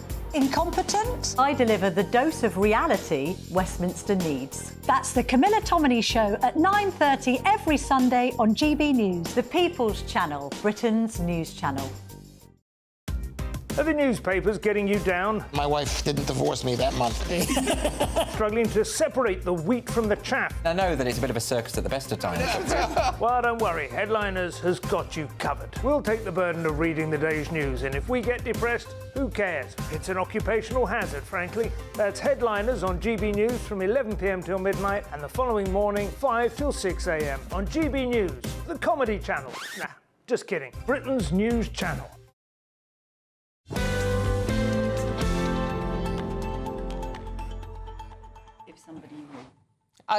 We actually should start filming the breaks here and put it out because, honestly, that is an interesting conversation. We're going to touch on it a bit now. Welcome to the weekend. It is the weekend and it's a bank holiday weekend. I'm Dawn Neeson. Hope you're having a lovely time out there. Thank you very much for joining us. Now, top gear to top beer. We are talking pubs because, as I say, it's a bank holiday weekend. Hundreds of people have been queuing to be some of the first punters inside Jeremy Clarkson's new pub in Oxfordshire. It's called the Farmer's Dog and it opened to the public at midday yesterday. And Prime Minister Keir Starmer has already been banned. Well, why not? So we are, because it's a bank holiday, we've got a bit of light touch to this one. Let's see, we've got a political commentator, Joe Phillips, and communications officer at the Institute of Economic Affairs, Reem Ibrahim, but we're just going to talk booze, basically. Pubs, ladies. Now, Jeremy Clarkson, I mean, we've not got an invite yet, Jeremy, if you're watching. Jeremy, I would love to come to your pub. Yeah, please do invite us. The serious note of Jeremy Clarkson's pub, though, is promoting the pub industry in this country, Joe, which, as we know, pubs are closing every single day. Yeah, and it's, you know, it's a combination of many things. It's, you know, drink driving, obviously. It's rural transport. It's houses in the country not being lived in by people who live and work there. It's, you know, pubs used to be the absolute epicentre of a village, and some of them have managed to by sort of readapting and becoming more of a sort of gourmet pubs. Well, or community centre and, you know, all of those sort of things. And certainly during COVID, where I live in Kent, quite a few pubs, they carried on, you know, delivering food, but they also were keeping groceries and doing all sorts of other bits and pieces.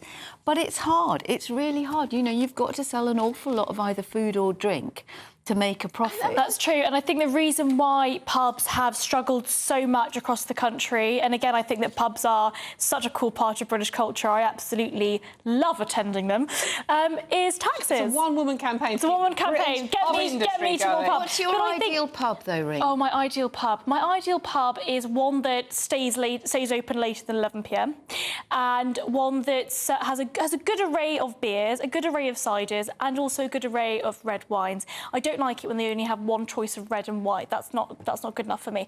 What I will say is that the reason why pubs are failing in this country is twofold. I think it's partly the fact that taxes are incredibly high, alcohol duty is extortionate, and effectively that means that pubs can't afford to get those customers. A lot of people prefer to just drink at home or drink with the family rather than going to the pub itself because it's just so expensive. Part of that is the cost of living crisis. People cannot afford to go to the pub. They have less dispensable income. A lot of it is also to do with, and I know we don't really discuss this anymore, the smoking ban. When smoking was banned indoors in pubs, it killed them. It absolutely killed them. There is a huge correlation between when the smoking ban happened and the number of people going to those pubs and the number of pub closures. There is a huge correlation. Now, I'm not advocating to bring it back. What I am saying is that we have to have a conversation about how much pub culture has changed and what that should look like in the future. Well, pub culture's changed, and actually, I, as a former smoker, I'm awfully glad to go in a pub where I don't come out thinking of other people's tobacco. And most pubs have got smoking areas. Many pubs will actually say that their businesses improve because of the smoking ban. I mean, I think, you know, to me, the quintessential pub is one that's got, and the reason that Jeremy Clarkson will be successful is partly because of him, but it's that mine host. It's the person who runs it, whoever they are. The people. You need someone who is welcoming, who is good, who might be a bit of a character, but you also need to make it somewhere that is accessible to people, so that if you walk in and you're on a walk or a cycle ride or a dog walk, you're not going to get that, there be strangers. You know, you've actually got to be welcoming. Yes. And you've got to be consistent. I mean, I was in a very lovely pub garden yesterday. The sun was shining. Oh, lovely. What did you drink? Well, I was driving, so I was only drinking lime and soda, but the person I was with was drinking some fantastic brew. Beer. I love that. So I've recently downloaded an app called Untapped, Wrapped, and it's basically Facebook but for your beers. And my friends and I do this all the time. Where we were all friends on this app, and everyone's going to go find us now. We post a photo of our beer and rate it, so then all our friends can see what we've been drinking, what we rate those particular beers. It's great when you go travelling, and it actually encourages me to try different types of beer as well. So when I was in Morocco, I was trying a Casablancan local, and so you actually end up trying so many different types of beer, and I think that actually encourages us to go to the pub more as well. And I like pubs in the winter. Yes, when it's cosy, a fire, cosy, you know, fusty. I like pubs where, you know, there's a smell of wet dog and old corduroy. Dawn, what's your favourite drink? Unfortunately, we've run out of time. We can come back to that one. But if you're watching, I'm not that fussy, by the way. You probably could guess that. A huge thank you, ladies, for joining me. Thank you. That is Joe Phillips and Reem Ibrahim. Thank you very much. It's been a great chat. Right, we're running out of time. Gosh, it's going so fast. I'm Dawn Neeson. This has been GB News. Don't go anywhere, though, because up next, it's time for the big showbiz stories of the weekend. See you very soon.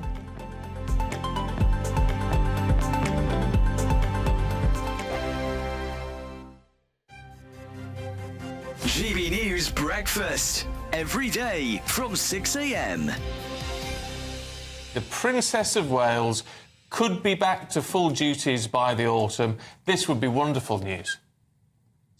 Well, I actually don't think she is going to be back to full-time duties by the autumn. I think that's how I read it.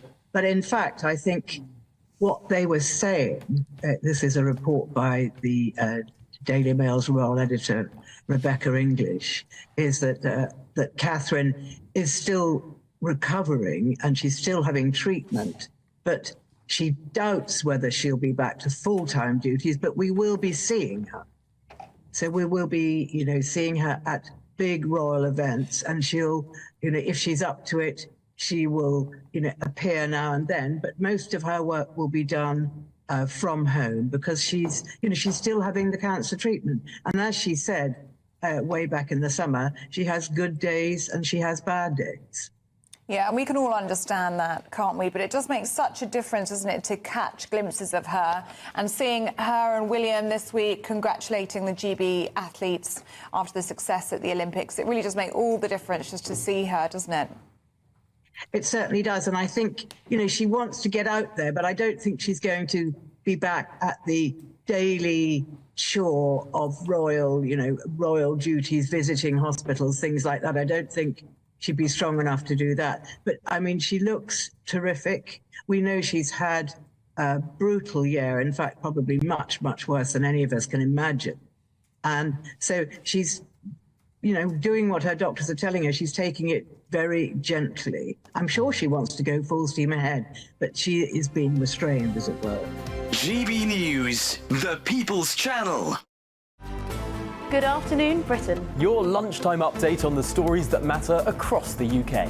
From breaking news and insightful analysis, inspiring stories and lively debates. Are you comparing yourself to a former Prime Minister? Which is it? Stay informed, stay updated, stay entertained. I just don't know how anyone would not want to be there. Every weekday from midday. We are Good Afternoon Britain, only on GB News. Britain's news channel.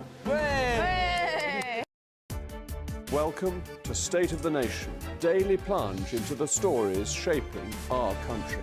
I'm Jacob Rees-Mogg, and Monday to Thursday we bring you the insights, the facts, the truth about how our country is being governed. Because what happens in Downing Street matters down your street. Tune in to State of the Nation every Monday to Thursday, 8 to 9 o'clock.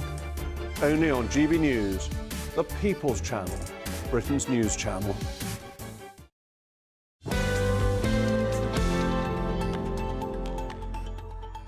God. Oh, hello. Sorry. You're back. Hello.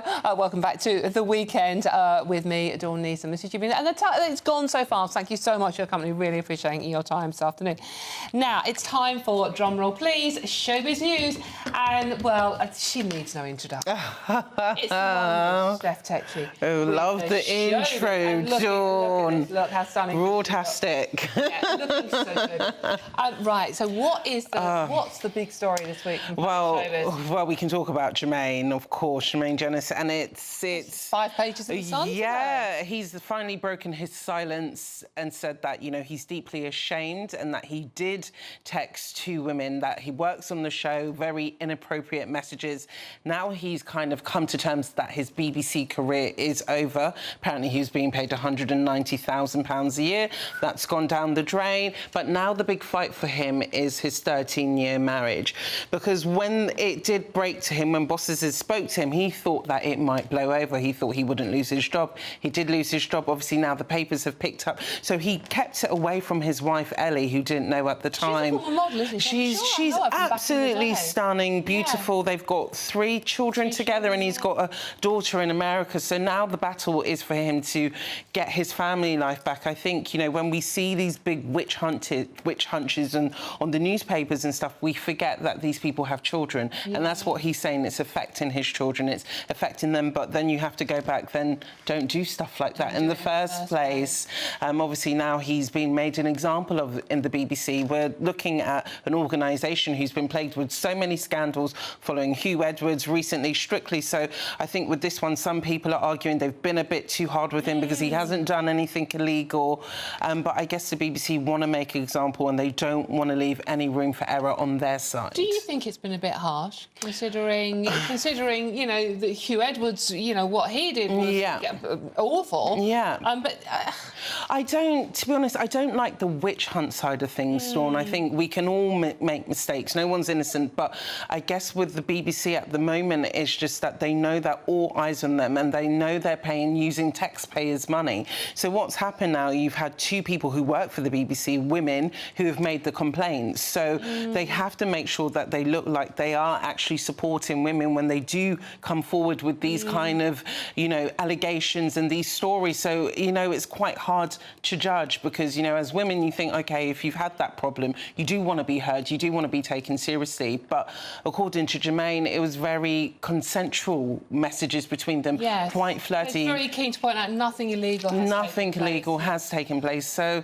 it's more morality, I say, more a moral judgment when it comes to these kind of situations. The next Gary Lineker. I know, and it's sad when your career can just go like that overnight and then you're painted as a villain going from someone so loved on TV to now going through this, so it's pretty hard. Oh, is there some cheerful news on Planet Showbiz? Oh no, Lily Allen, Peter.